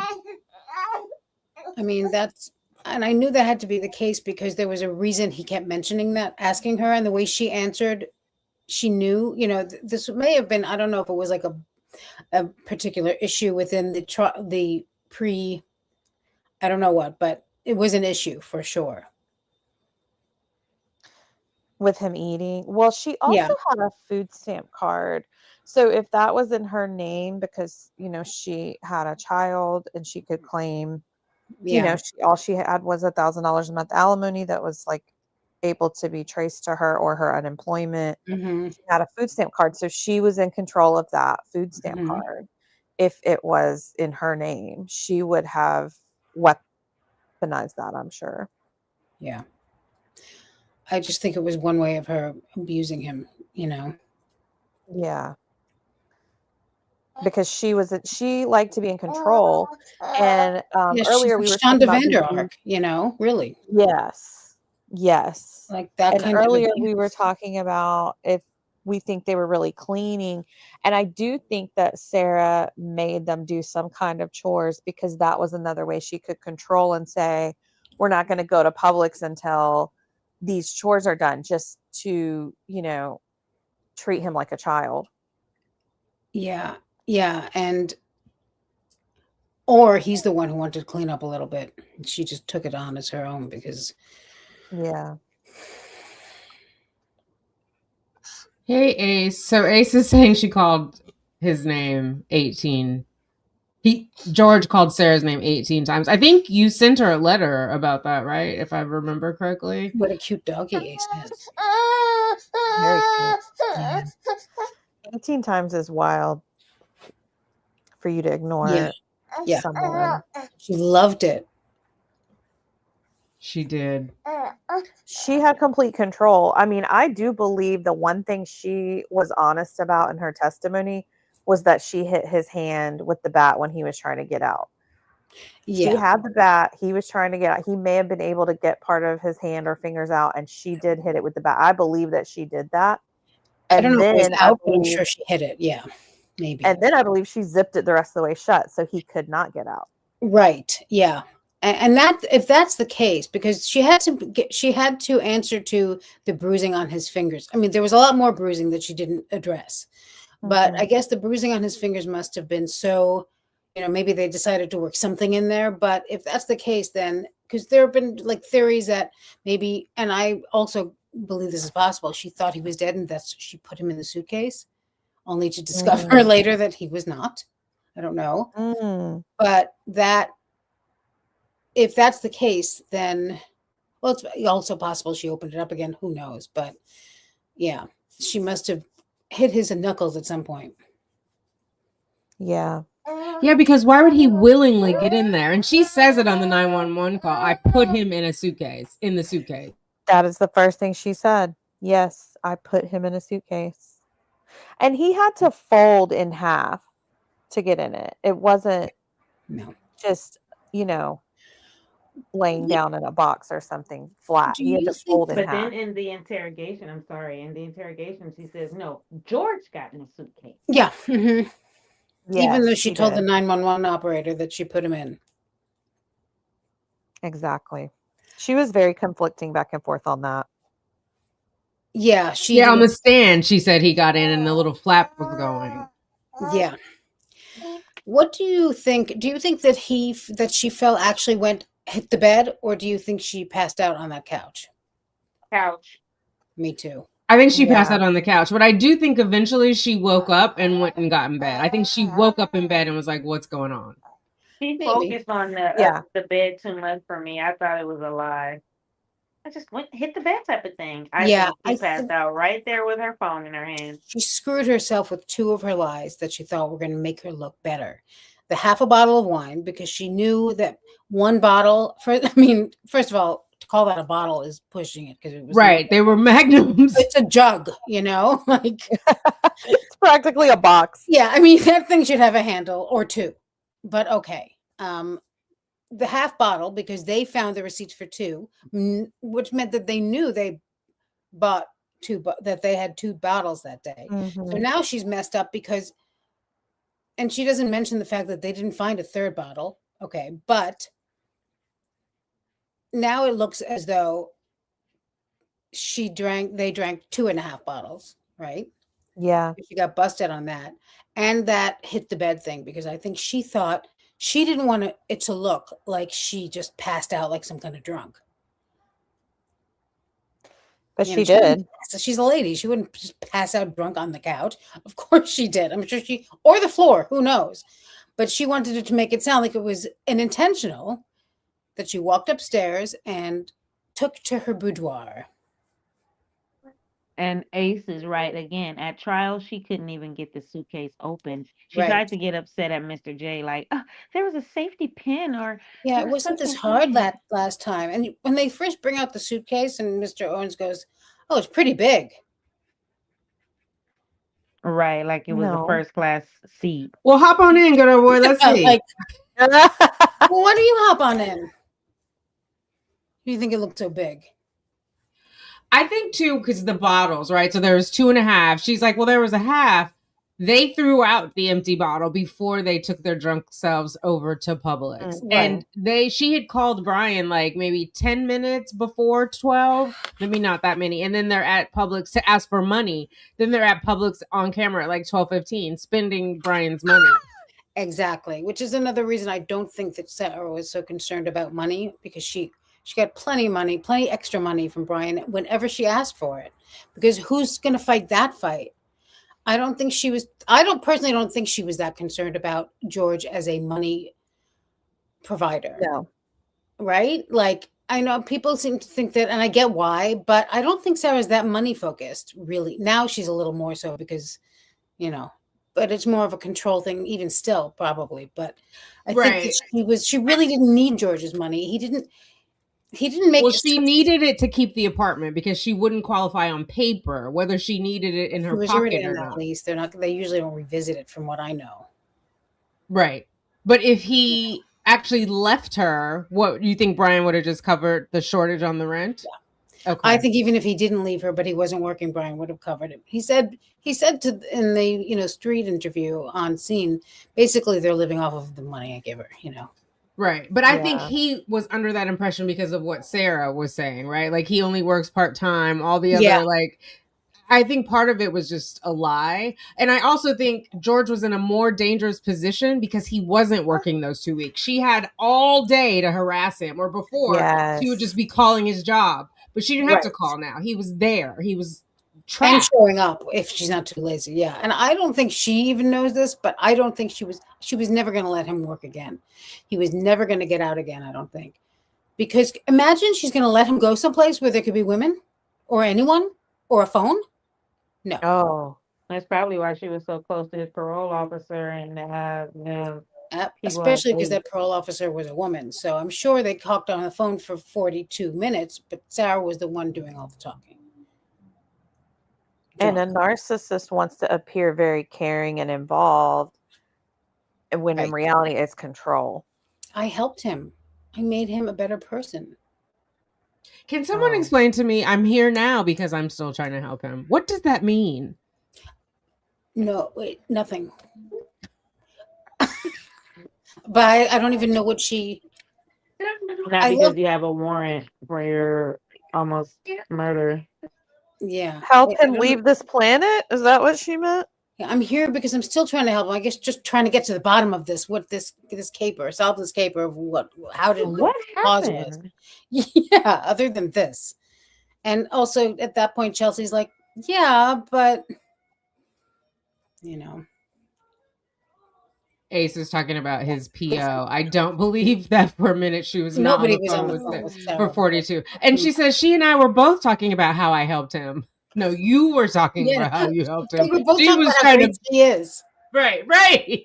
She was trying to get off the phone, ma'am.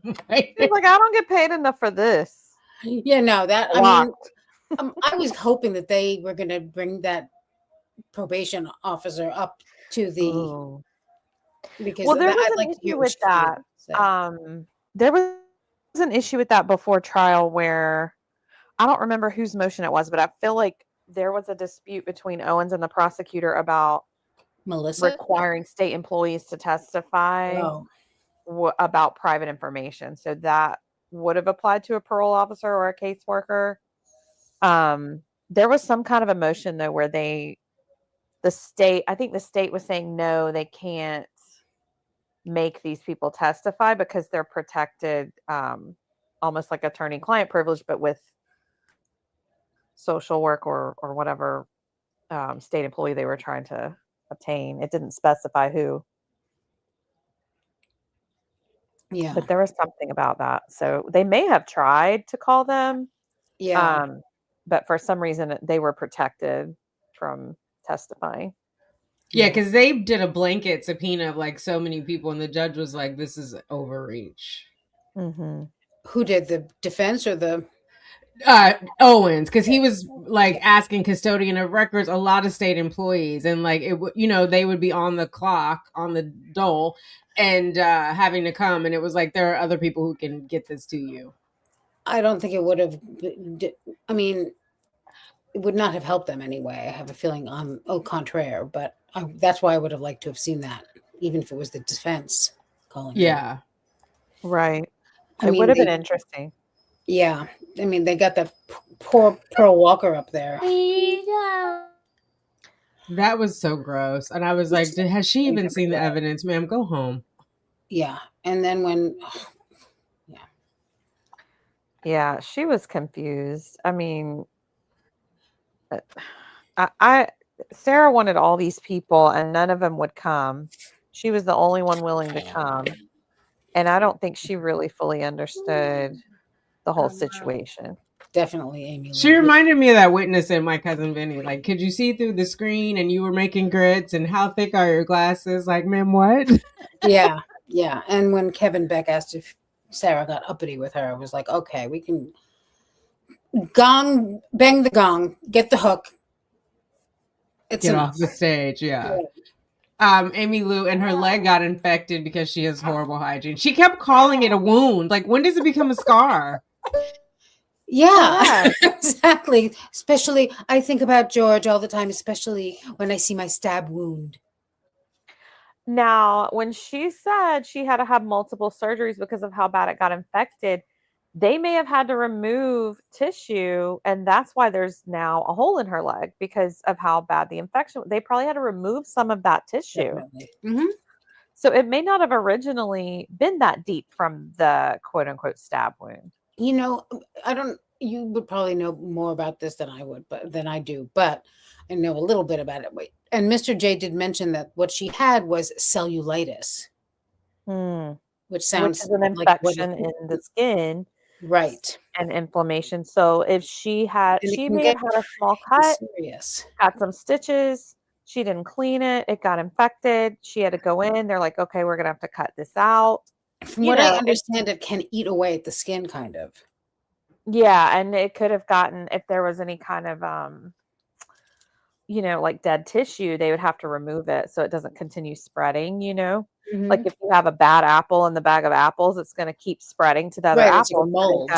You got to remove that apple. So they've got to get all that dead tissue out. So they would have had to dig into her leg. And that happened to my brother. He had gotten a spider bite that got infected. Mm-hmm. And he had a hole in his leg because of the infection they had to cut out of his leg. So that to me makes sense. I saw that before with someone. Yeah. Where it's kind of like a dimple almost. Yeah. To my understanding, cellulitis is not easy to get either. But, well, I mean, if she had an open wound with stitches and she didn't clean it or whatever. Right. But I mean, that's what I mean by not easy to get. Like you have to be pretty. It's like, I think it's seen a lot in, people who are unhoused and. Right. Well, don't forget she was rolling around on that carpet. Yeah, and peeing on that carpet and sleeping on that carpet. Yes, absolutely. And other people's porches. So. Oh dear God. Yeah. I just don't know why no one corrected her. Like she was in jail at that point for 4 years. If it's a wound for 4 years, how is your leg still attached to you? I just think it's so ridiculous. She's so disgusting.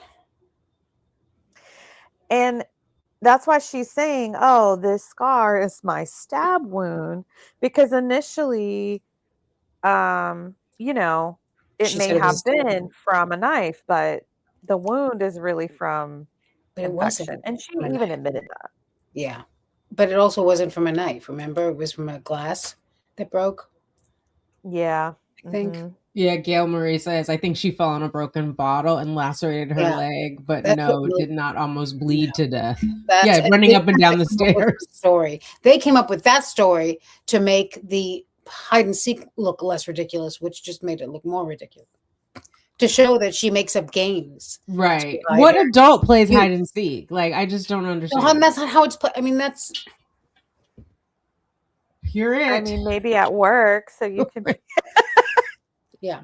No one can find you, but I mean, I said it before. I'll say it again. But if Sarah went up, stood in that tub long enough, he would have packed his shit and been gone. But gone, not climbing into the suitcase.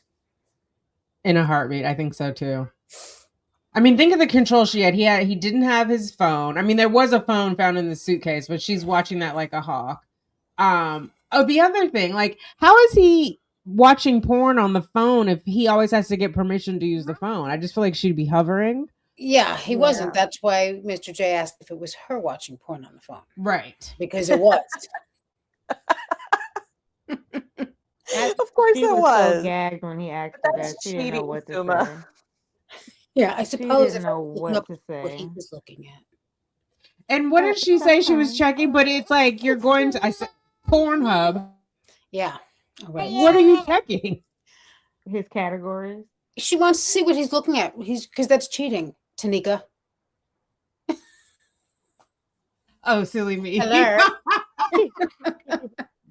I mean, she's just looking at all the people he's cheating on her with. So he says SB is 100% transactional in all her relationships. Oh, we're witnessing that now.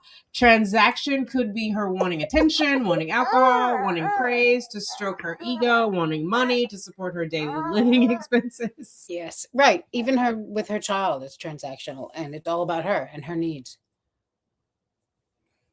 She never feels bad. Can you imagine? I mean, to never that's all I would think about, but she never says anything like, I feel so badly, I put him in this position, I'm missing his whole life while I sit here wasting time, and seeing to it that I never see him again, basically. Like, she never feels badly about any of that. Not at all. It's he should feel bad because of the position she's in. Reject. No remorse. Right. The one time she even began to show remorse was when the detective asked her about George being gone, and she said, I thought about that. I thought about that. I I considered thought that. about that. Mm. I thought Like, about that's that. a possibility. No, you're the reason. Yeah. It is the reason. You. Wait, what was it that you were just saying? What were you In the referring to? interrogation. Yeah, in the interrogation, he said, Are you aware of the fact that you killed him, right? right, Yeah. that this caused him Yeah. to die. And she Yeah. said, I thought about that. Yeah. With no emotion. Like, They I would took be it like, out of the oh my trial. God. Yeah. They took that out of the trial. And then when he went on to say, I'm sure his children, feel bad about this, and she's like, well, are you trying to make me feel worse? Yeah. Like, she immediately daughters attacked too. him. Yeah, Kelsey it walked just, in at the right time because it was about to get awkward. oh yeah. Scott was like, "What?" Like, he was like, "What?" He couldn't even believe she said that. Yes. He was like, I mean, anytime you try to hold a mirror up to her, she gets very nasty and says her most stupid things. My favorite part was at the end when she started to get a little snarky to read her list because she thought she was going to be leaving. She's like, "You all don't know me, that's why." And she started folding up her paper and she was like getting ready to leave, but there were Yeah. other plans. So I can call you, right? Chelsea's like, "Yep, I have an open line." Yeah. Y'all don't know me, folding up her little shit and putting it back in her. Just Her, so embarrassing. Her satchel. What does that even have to do anything? Even if I know you, even if I don't know you, I know that you left a man in a suitcase and taunted him as he begged for his life. That's all I Right. need to know. They don't know you. Right. They don't know if you would do this or not. But given what what you've done since the moments before they met you, and since then, they're going to lean toward, Now, hold They on, know your everybody. your One current. obscure incident does not define her entire isolated existence. and obscure, isolated. Oh my god. Yeah, the snuff film. The whole snuff film is all I need to know. Right. And isolated, someone had that I pulled it up earlier, like isolated incident or it's like going to a job interview with Okay. different color shoes. It's not Right. That's an unfortunate incident. Isolated. right. One navy, one black. Like yeah, Right. that's unfortunate. Oops.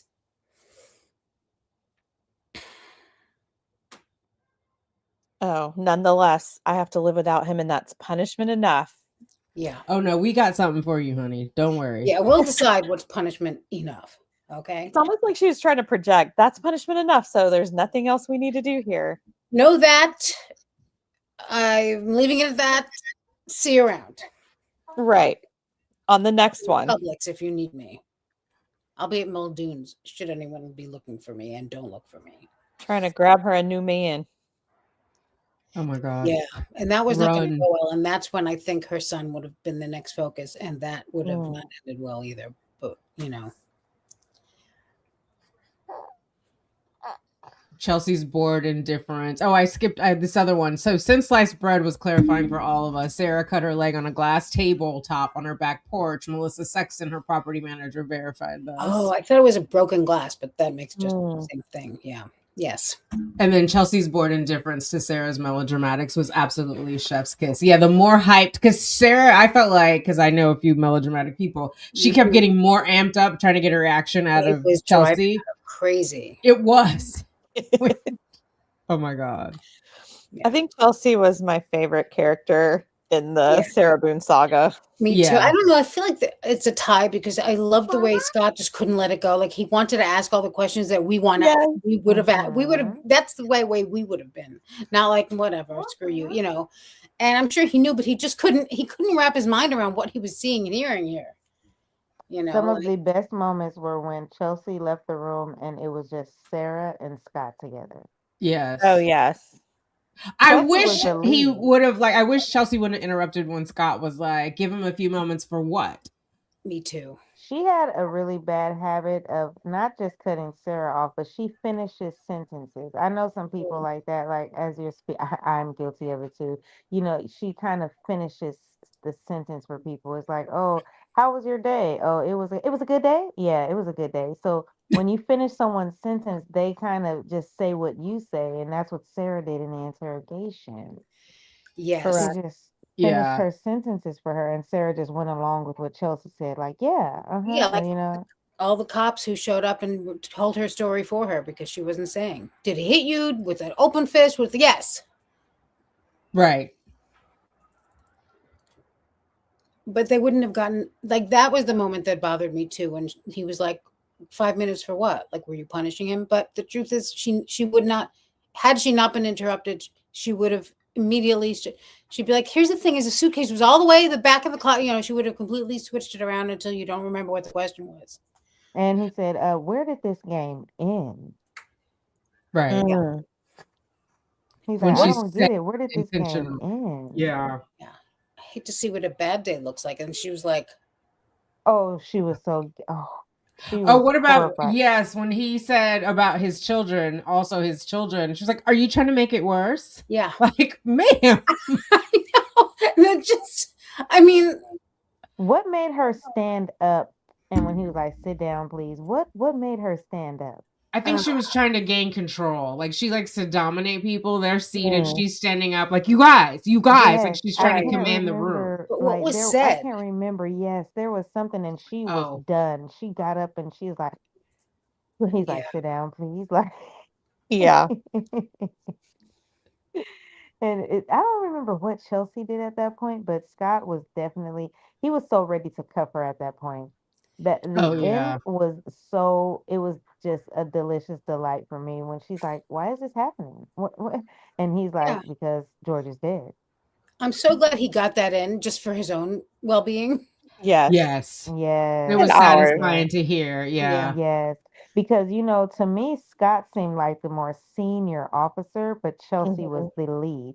So he did a great job at letting Chelsea do her thing, and she led. Also, the tape really was the tape was the case, the tape it was the case. So The Chelsea snuff didn't have a film. yes, Yeah. she didn't really have a hard.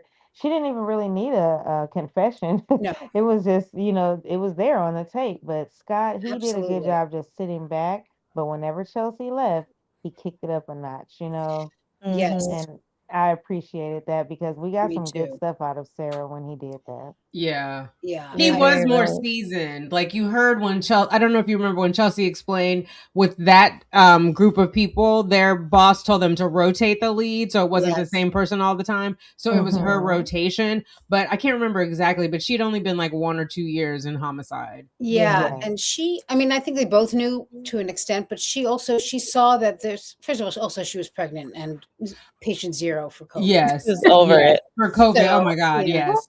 Yes. but she And knew that nothing was coughing. going to come of this. She was just done. And I don't know if you saw, I did a video on it once, but I could find the original one. She did, it might be something fun for us to watch actually, an interrogation of a young woman who killed her sister. I But- saw that. Yeah, I and saw she was that. completely different with that young woman. She was so kind and patient, and she didn't interrupt her. She was encouraging. She was a completely different person. They do a lot of mirror neurons. They do a lot of mirroring, right? So I think that young lady was a lot more demure, too, that she Yeah, she was intimidated. honest. But I she mean- was also a killerer. Right, A she was a killer, cold-blooded but she was one. troubled. She was, Didn't she kill like her sister in cold Yeah. blood? yes. Which office manager? Oh, Melissa. Melissa was hiding because she had been lying about George being kicked off the lease. I've shown that in other videos. They had just signed a new lease the month before, so he was never off. She would have to, they told him that, and he believed it. Yeah. And even Mr. J was going to press Sarah about it, but she was like, he was never put off. So she admitted that, and she was like, he was a different type of tenant, but he was never removed from the lease. But Melissa showed up. If you go back and listen to Dr. Harper's testimony, she interviewed with Dr. Harper for her evaluation. So she Yeah. wasn't like off the face of the planet. Yeah. She just wouldn't come into court. Yeah. Oh, recently, I believe this week we did some coverage on a call, and Abraham, he came up. Abraham, the maintenance man. Yeah. Melissa was, I never noticed until when we did this episode. You hear something different every time. Yes. Melissa was in the back of Abraham's interview, kind of coaching him. When Chelsea said, was there anything, have you been there lately? And he said, the air conditioner was broke. I went to fix the AC. And she's like, what was wrong with the door? There was something wrong with the Yeah. door. Yes. They had just had a fight or something, and the door had a hole in it. And Abraham said, oh no, I didn't know that. And Melissa's in the back, and she's like, oh yeah, that just happened. It just happened, right? It Oh, I just didn't happened. hear that. Oh, me Mhm. either. Okay. Melissa, We she gotta was listen in to the that again. back, so she was there when Abraham was being interviewed, and she was kind of on Team Sarah at that time. Kind of, although she didn't really have much nice to say about her. I feel like there's some text between them that you can see if you go into what was shown on the screen during the trial. And Melissa was pretty done with her, I think. She was asking her, she's like, what was he doing there? I thought Yeah, you why couldn't was he tell." here? And Sarah didn't respond. Right. Of Her course not. brother was also texting her at that time. Yeah, are and you he was alive? like, are you alive? Hey, are you alive? And he messaged her that a few times, and she would just ignore him. Yeah, he asked her that because she had a few days prioristically started texting him and saying, I'm kicking him out, and he did this and he did that, and so days passed, and he figured I can just imagine. Can you? He was like, I should check in on her. I'm sure she's Okay. fine. And no, she's very well alive. It's George Yeah. who isn't alive. Yeah. Her brother actually. And now, have we seen anything from her brother recently? I was about to say, and now she's the one getting ignored and harassing her brother, and he's And Brian. Yeah, Now him Brian's and not Brian. answering her calls, and she has not seen the what comes around goes around of it all. I Right. always wonder though why Brian and Philip aren't closer for little man's sake. Like I've always thought like they both seem like some well-rounded gentlemen. Why can't they kind of form a relationship? Maybe Philip could take little man for a visit. He could see his sister. You know, I just always wonder why they weren't close, he and Brian. Yeah. Right. And they said at the family hearing that Philip hasn't not been involved because Well- they were asking, like, could he be a Yeah. supportive family member for Sarah on the outside? My guess would be that Philip and Brian have nothing against each other, but at one point Philip writes to Sarah and he's like, I think his partner or whatever, Kayla or whatever her name is, you know, knows a lot. Like I haven't been close to our side of the family or our family. We haven't been close to our family for a while, and Kayla knows that and knows why. He implied or intimated that there were things going on there that Kayla knew about, and obviously Sarah knew about. You know, my guess Right. it was that Sarah probably wanted to borrow money from him at some point, or called them drunk all the time, or you know. Oh, And the she was fact that she asking- thought he would sign her bond work, like, he doesn't want you in the house with his Mhm. wife or Yes. Oh, he girlfriend. even Like, mentioned that he had to talk to his wife about it first. He said, I'd have to talk to my wife first, you know, Yeah. he mentioned that. And I'm pretty sure she's that, you know, we all have that relative, you know, Yeah. it could be a parent, a sister, a sibling, a cousin. You have that relative that you may be embarrassed about. right. Yeah, or who's got some issues and is always trying to get money from you, or lying to you, or just Oh, Oh my my goodness. God. In this case, Philip has both of his siblings are that. yeah. Yeah. He Mhm. reminds me of what is it, Ben from the Adelson family? He's like the one Oh, good there you son. go. Yeah. And There then you the go. daughter and the other brother are no good. There you go, Yeah. Tamika. There you And go. he's one keeping that- his distance for good reason. There Yes. you go. Like Marilyn from the That's Monsters. stable and holding everybody together. Absolutely. Good Yeah. one. Good one. Yeah. Poor thing.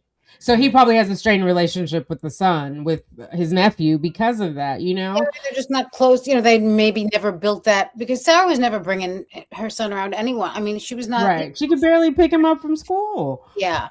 Even in his younger years, though, like he probably went to the christening and they were busy doing their thing. Right. He doesn't have kids, I don't think. I mean, I know, right? I don't think so. Yeah, yeah. So that also changes things, you know. Right. It's And not like they don't clearly, like, she makes up stuff because now it's coming out like he was having surgery around the time of her trial, but at the trial, she boldly told the judge that he was deployed. Like, you can't be doing both. No. Right. I know that he said something about having something, I don't know, but Okay. I But also he was still sending her like $20, $50, or he wasn't sending her like 200 because why would she need that? right. But And she wasn't even grateful for that. No, of No. course not. I mean, he sent her something, she immediately returned it. Oh, yeah. She always wants more. Nothing's Something ever good different, and enough. there's always work involved for the other person, not her. Yeah. Yeah. She doesn't want it. She returned it. Now she's going to sit and wait for what she wants when it better be what she wants. Not only that, she's not going to sit and wait. She's going to harass you. Harass. And there's like several steps to get through to that. It's not just she returned it and now you can know. You have to call the thing and you have to get the credit and you have to, you know. Here's the Yeah. tracking number. Look it up. Tell me where Right. it is. Yes. Right. Oh my God. I could totally see in my mind, like if she needed a handle, she could say like, George, let's go. Walk down the street to Brian's house. Tell George to just hang out on the porch real quick. She goes in and gets the money and goes out. Let's go to Publix. Like Brian, even if he didn't answer her phone, she would probably go to his house and knock on the door. Right. Like I'm pretty sure he couldn't escape her. There is no peace from her. No. Like, and that's why she's so frustrated now. She can't believe he doesn't answer. 5 years. She can't believe it. Yeah. Well, and she's crazy that she thinks he should be paying for the phone calls and all the other, like, it's just, she's not grateful for anything. He was giving her money. She said it was voluntary, but then you have all of these text messages where she's sending him like, commissary is tomorrow. Commissary is tomorrow. That doesn't sound voluntary if you're demanding that he send you money. I could The be phone wrong. calls are the biggest thing to me. Like, is there a stipulation? Does she expect him to pay for them until little man turns 18 and he picks up the slack? Or like He's been doing it voluntarily. I think the judge is going to set her straight because she can pay for those calls. Judge Jackson, where are you? Because she's Yeah. even now, if we like when we saw the recent Delicious Delights that she got, she could have taken $20 or $13 out and put for phone privileges, and Yeah. as a mom and call your child yourself. She shouldn't put it on anyone. Let's even not even former husband, but if you're a mom and you're in a situation where you can't talk to your child, but you're getting money, why put that on someone else when you can Like- just say, hey, Judge Jackson, I'll have $20 a week. Can I call my son as many times as the $20 allows? Or I have $5. Can I call, but right now, even on the recent call, she's like, I call right now, Brian only puts 45 cents a minute or 13 cents on the call so I can call. And P's like, well, how much do you usually call? She's like, as many times as I want. So Brian has let her call unlimited for the last 5 years, and he just put his foot down. Right. Right. I mean, even that woman who classified, who you cover, that woman who's the baby mama of Ken, Yes. she uses her money to call her child, right? Correct. He does not. He said he paid for 2 video visits just Horrible person. because she could not set up the video visits for some reason. He set those up, but he said all the calls she pays for them, and if she doesn't, then she doesn't call. Yeah. Yeah. I mean, Sarah on one of those calls was like wanted to watch a movie, so that she couldn't Yeah. even pay for what she needed to pay for. Like she didn't want to make the decision between food and a movie, so she's asking for more money. So her son is not even a factor. She expects that that's Brian's job to fund those calls. And 45 cents, she can talk for a couple minutes. It's 13.5 cents a minute. And say what you got to say and hang up.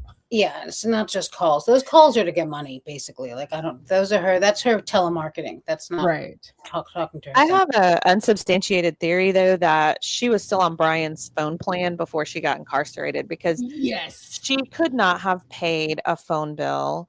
George's phone wasn't in service. She was the only one that had a phone in service, and I think it was because it was on Brian's plan still.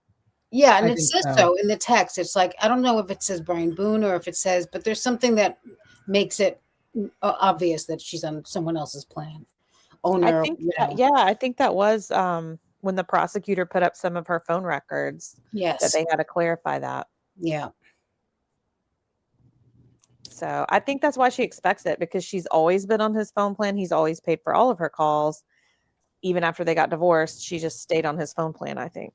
Right. I wonder if it occurred to the documentarian at the time where she says he always pays for it, that in fact he's not alienating her from her son. He's facilitating financially that relationship. Right. It's actually the opposite. How do Absolutely. they documents that he's alienating her from her child? As ever. Yeah. I mean, if anything, he's pushed for that relationship. And honestly, when I got divorced, the phone plan was in my name. And I had to go through a lot to get him off of it. He went through a long time where he wouldn't sign whatever form. They would email him a form to sign to set up, move his number onto his own account. And he would just refuse to sign it. And I finally got an agent that just kind of helped me work my way around it. I don't think they were supposed to, but he was going to refuse. So if she never agreed, set up her own account, the only thing he could do is cut it off. He couldn't, he was probably just waiting for her to take some responsibility, but yeah.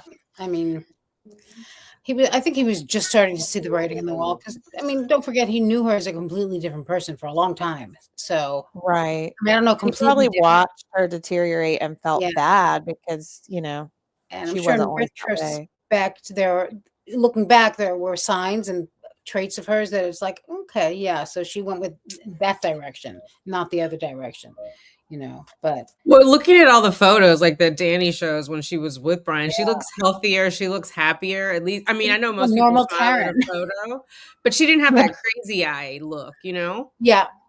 No. Yeah. She looked like your average mom on Facebook. Right. With the dogs and the kid and the. Yeah. She was definitely spiraling in her alcoholism, and that was also her denial was a big part of that Yes. interrogation. Well, I wasn't drunk. I didn't pass out. I'm not, she didn't want to be confronted with it. Even on the stand, she didn't, and she knew she had Right. to. She did. They must have really talked through that because, and he would say to her, "And you were drinking too?" Yes. Right. And she didn't want to admit it. Yeah, and one or two times she didn't. She said, "No, I was," And even accused George of forcing her to drink in that stupid sentencing statement that she came up with. Oh my And God. urinate on herself. Like, girl, what? I'm You've sure got to she be did, kidding. but Not because of George, though. You know what I mean? Like, how did he make you do that? I mean, what else are you going to blame on him? I know Was how she much getting was in that hazed into a bottle. frat? How do you get forced to drink, Sarah? I Yeah. know how much was in that bottle. Like that's such a Yeah. contrast. That's not Enough for something you 2 can people to have a good force time. to drink. Yeah. Oh my God. Who does that? That's like a Only parent, her. like a parent monitoring their bottles on the bar. Like I know how much is in that bottle. Yeah. I know. And I Georgia's used to filed. wait tables at a place that the manager would very inconspicuously mark the bottles to see if when bartenders were closing, if they were taking a little extra than what was Yeah. sold. So I didn't know, we didn't know that she did this, but later on she told me, well, I marked those bottles Yeah. to see if it's disappearing quicker than it should. Because after management leaves and then one person's there closing, they Right. can Yeah. give extra shots for no Yeah. charge or take them themselves. So Yeah. I guess it depends how many. correct. Right. Oh my God, I'm telling on myself. But as teenagers, my aunt and uncle had a giant bar. We would drink it, and they would mark the bottles. We'd add water to get it back to the level. Yes. Yeah. That's another crazy strategy. Yeah. Probably My parents never looked in their bar. They didn't even know it was in there. So I was lucky in that way, but I wasn't much of a drinker anyway. When I was, living with them but I know a lot of my friends used to do that. Yeah, that's why I don't drink anymore. Sarah could have been marking the bottles. She didn't have to mark them. Some things she remembers. Plus, they weren't going to last 24 hours for her to check the next day. There's no way. There was no bottle lying around there. As I always say that. And they did not hit the bed until all bottles were empty. And that's why I think she had to call Brian. No. But it's a psycho rule. We only can drink together. Like, maybe I just need to chill out before your crazy ass gets home. Right. Yeah, of course. But I mean, she was looking for, where was she? I want to know. Like, where was she that he was left alone for a minute? She was in the room sleep with the dresser against the door, remember? Really. And he was sleeping outside. Where was my mind? Yeah. Yes, and he was outside in the bedroom, breaking off outside of the door, and probably enjoying the house to himself. Yeah. And then being an adult male, had a drink, God forbid. Yeah. Yes. So Northwest has a question. If she cleaned up crime scene, why leave him in the suitcase? I think she cleaned, this is me and we'll do a round robin. She cleaned up before she realized he was still in the suitcase. She came down, or if she's still on the couch, she looks over and sees the mess. I don't think it's strange for a drunk person to wake up to a mess. Like you bump into stuff, you do whatever. So she's like picking it up, and she can't remember, like, did she call the police on George? Is that why he's not here? Like, she's thinking about it, but she's not like actively looking for him. That's my theory. Y'all go around. I think she totally cleaned up after she found the body. I think when she got up, she, like you wake up and sometimes you don't remember what happened the night before, and it starts coming back to you. And when she said, oh, he's in the suitcase, I think she went into panic mode and just started like cleaning up. She probably threw the bottles away. That's why she said they're in the trash. Like she probably threw that away, cleaned up the bookcase where she threw him down the stairs. He had to hit the bookcase, because it was just perfectly organized. The living room was clean. For them to have just had like a Sunday fun day, it should have been some mess somewhere. I think she cleaned up before. I mean, yeah, right? She cleaned up and then called Brian. Well, I think Right. she even heard the phone with Brian calling and Me too. she's like, Is it okay, and clean? she decided to finally answer like and give him her story. Yeah. Your point about the bottles, I didn't even think about because she says that and she gestures, you'll find them in the trash. Like, how do you Mm-hmm. remember that? Yeah. Uh-huh. Mm. Just like she says, like, oh, I just went upstairs and hit the bed. That's what made me think she stayed right there on the couch in front of him. Yeah. Classy, what do you think? I like what Danielle's saying because if her plan the whole time in calling Brian was for him to ultimately help her clean up the whole situation, Yeah. she would have cleaned everything else up and been like, all right, now we just have to take this suitcase out, put it in Mm. your car, get rid of it, whatever she thought he was going to help her do. Yeah. And then everything will look normal and we'll just say we don't know what happened. Wow. Yeah, she probably should have told him, listen, I have to bring some stuff to Salvation Army. Could you give me a ride? Oh, good Lord. Thank God Brian did not. Yeah, I know. Oh my God, thank God. Even if Brian would have maybe thought it was some old clothes and took it, he would have instantly been involved in her. He's already been involved. He spent more money I than feel so everyone in this case. And the emotional cost. Yes, and he shouldn't even And how be do you explain attached. that to your son? I mean, where That's do you, the part. as Kira That's the main Rodriguez said, part. where do you start with that? That's the main part right there. You know, like I Oh, think Addie she is also, me is saying she thinks that Sarah says everything 2 to 3 times to make people like remember and believe it. yeah, Hey, Addie. drive it home, fill the air with it, you know? Yeah. Yes, there's another like internet personality that does that.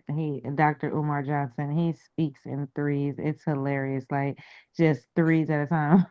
And it I really noticed does people help doing it that. stick. It makes it stick when you hear It threes. does. It does. Sarah does it constantly.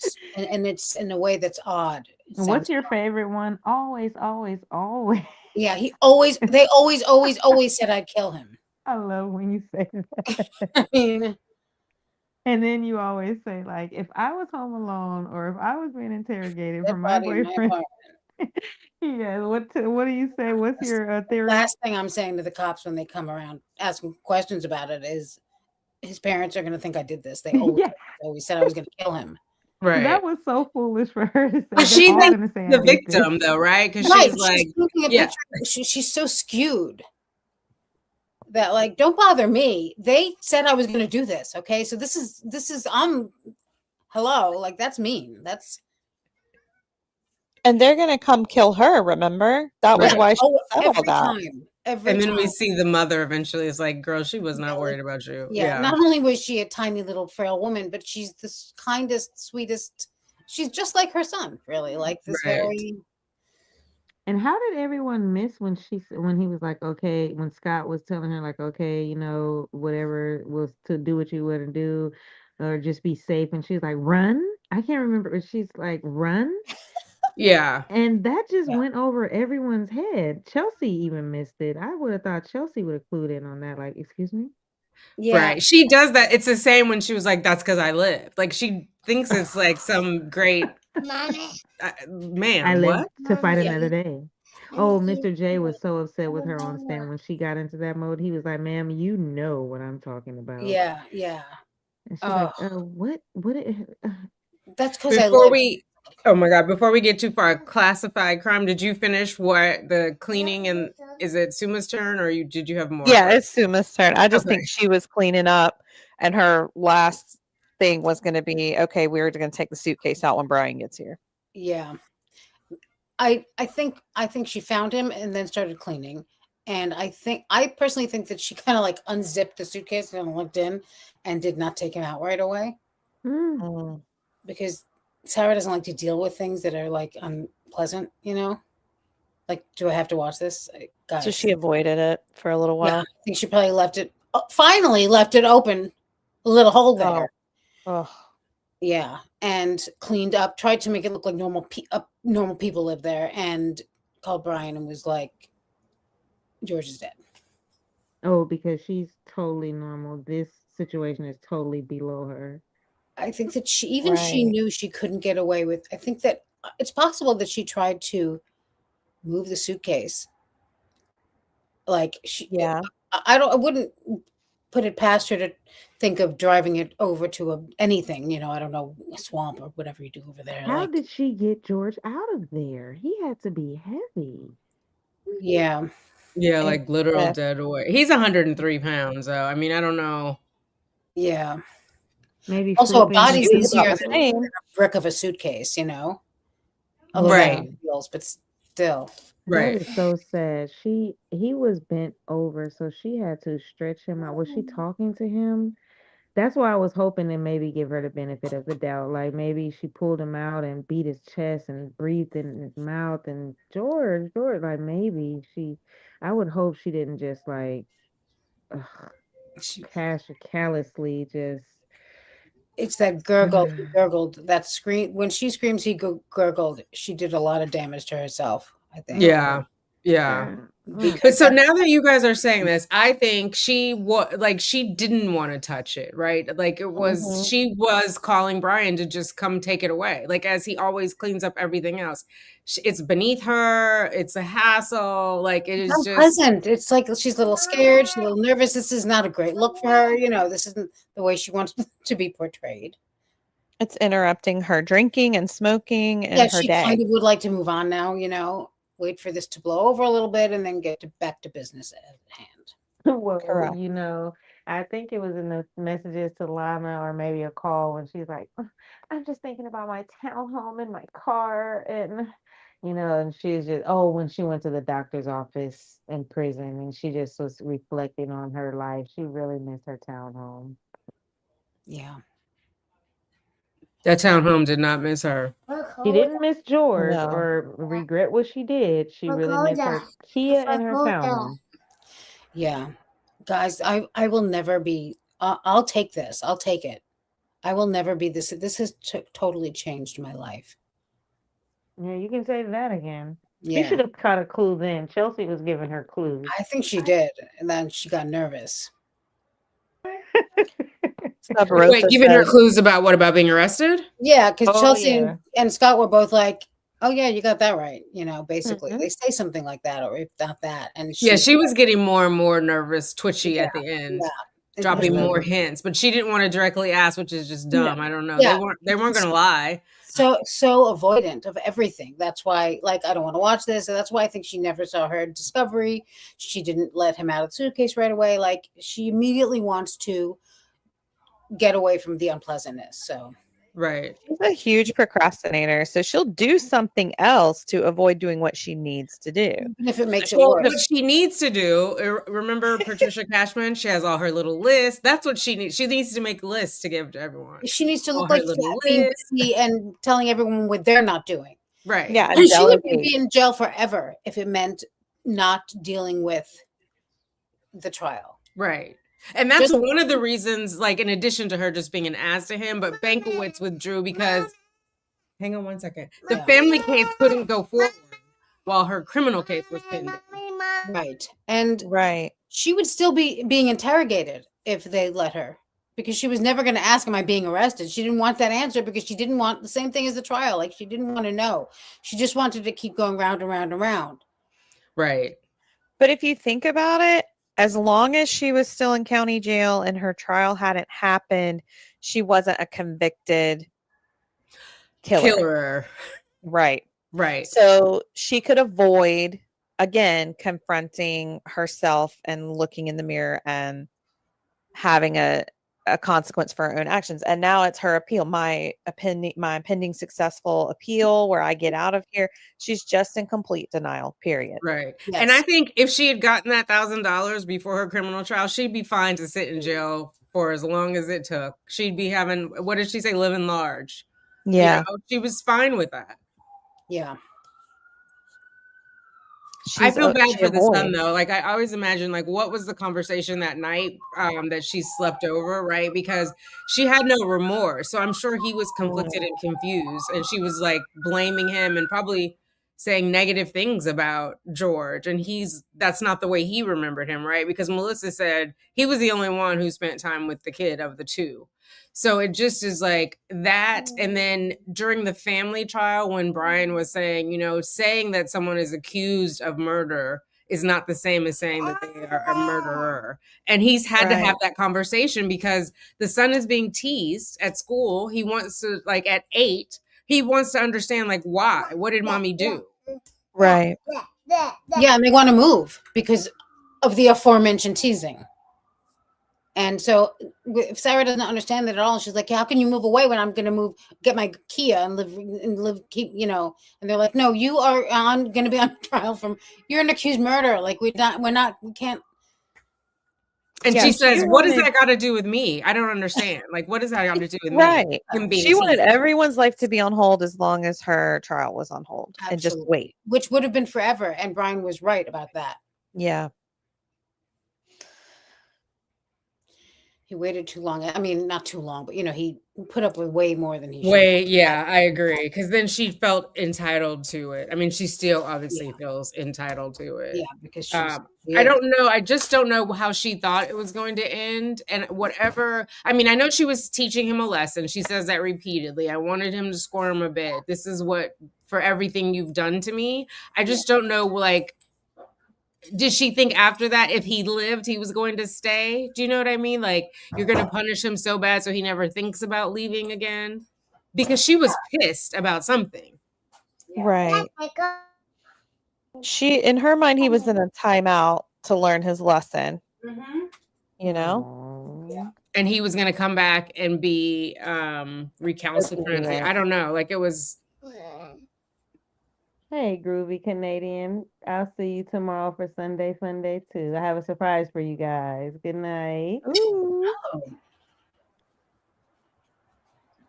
Okay, we're at 2.5 hours, so I think we'll do our wrap up. We have a part 2 where we're going to go over what his brother said, Juan said, what the what's his name, Jamco from Publix said. And then the neighbor who heard the bump of going down the stairs. You know, I was thinking as we were prepping for this too, they never, Owens never objected to hearsay when the boyfriend's like, even my girlfriend said, blah, blah, blah. My son is turning off lights. That's hearsay. They were silent on all of that. That didn't have to come in, you know? Yeah. But we're going to go over that and just more info on like what exactly happened that night before the 911 call. And yeah, so if you guys have additional questions, replay crew, when you come in, we appreciate you. Drop them in the regular comments so we can see them. Also, if you're in the replay crew, I have turned on replay live chat, so if you watch it, you can turn on your chat and see what the group was talking about.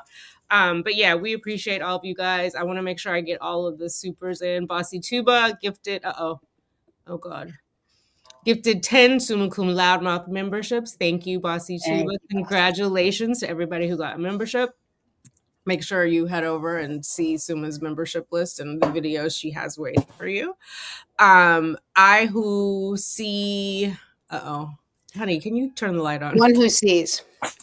Oh, one who sees. Okay. Oh, I've seen her in your chat. Okay. Or him or her.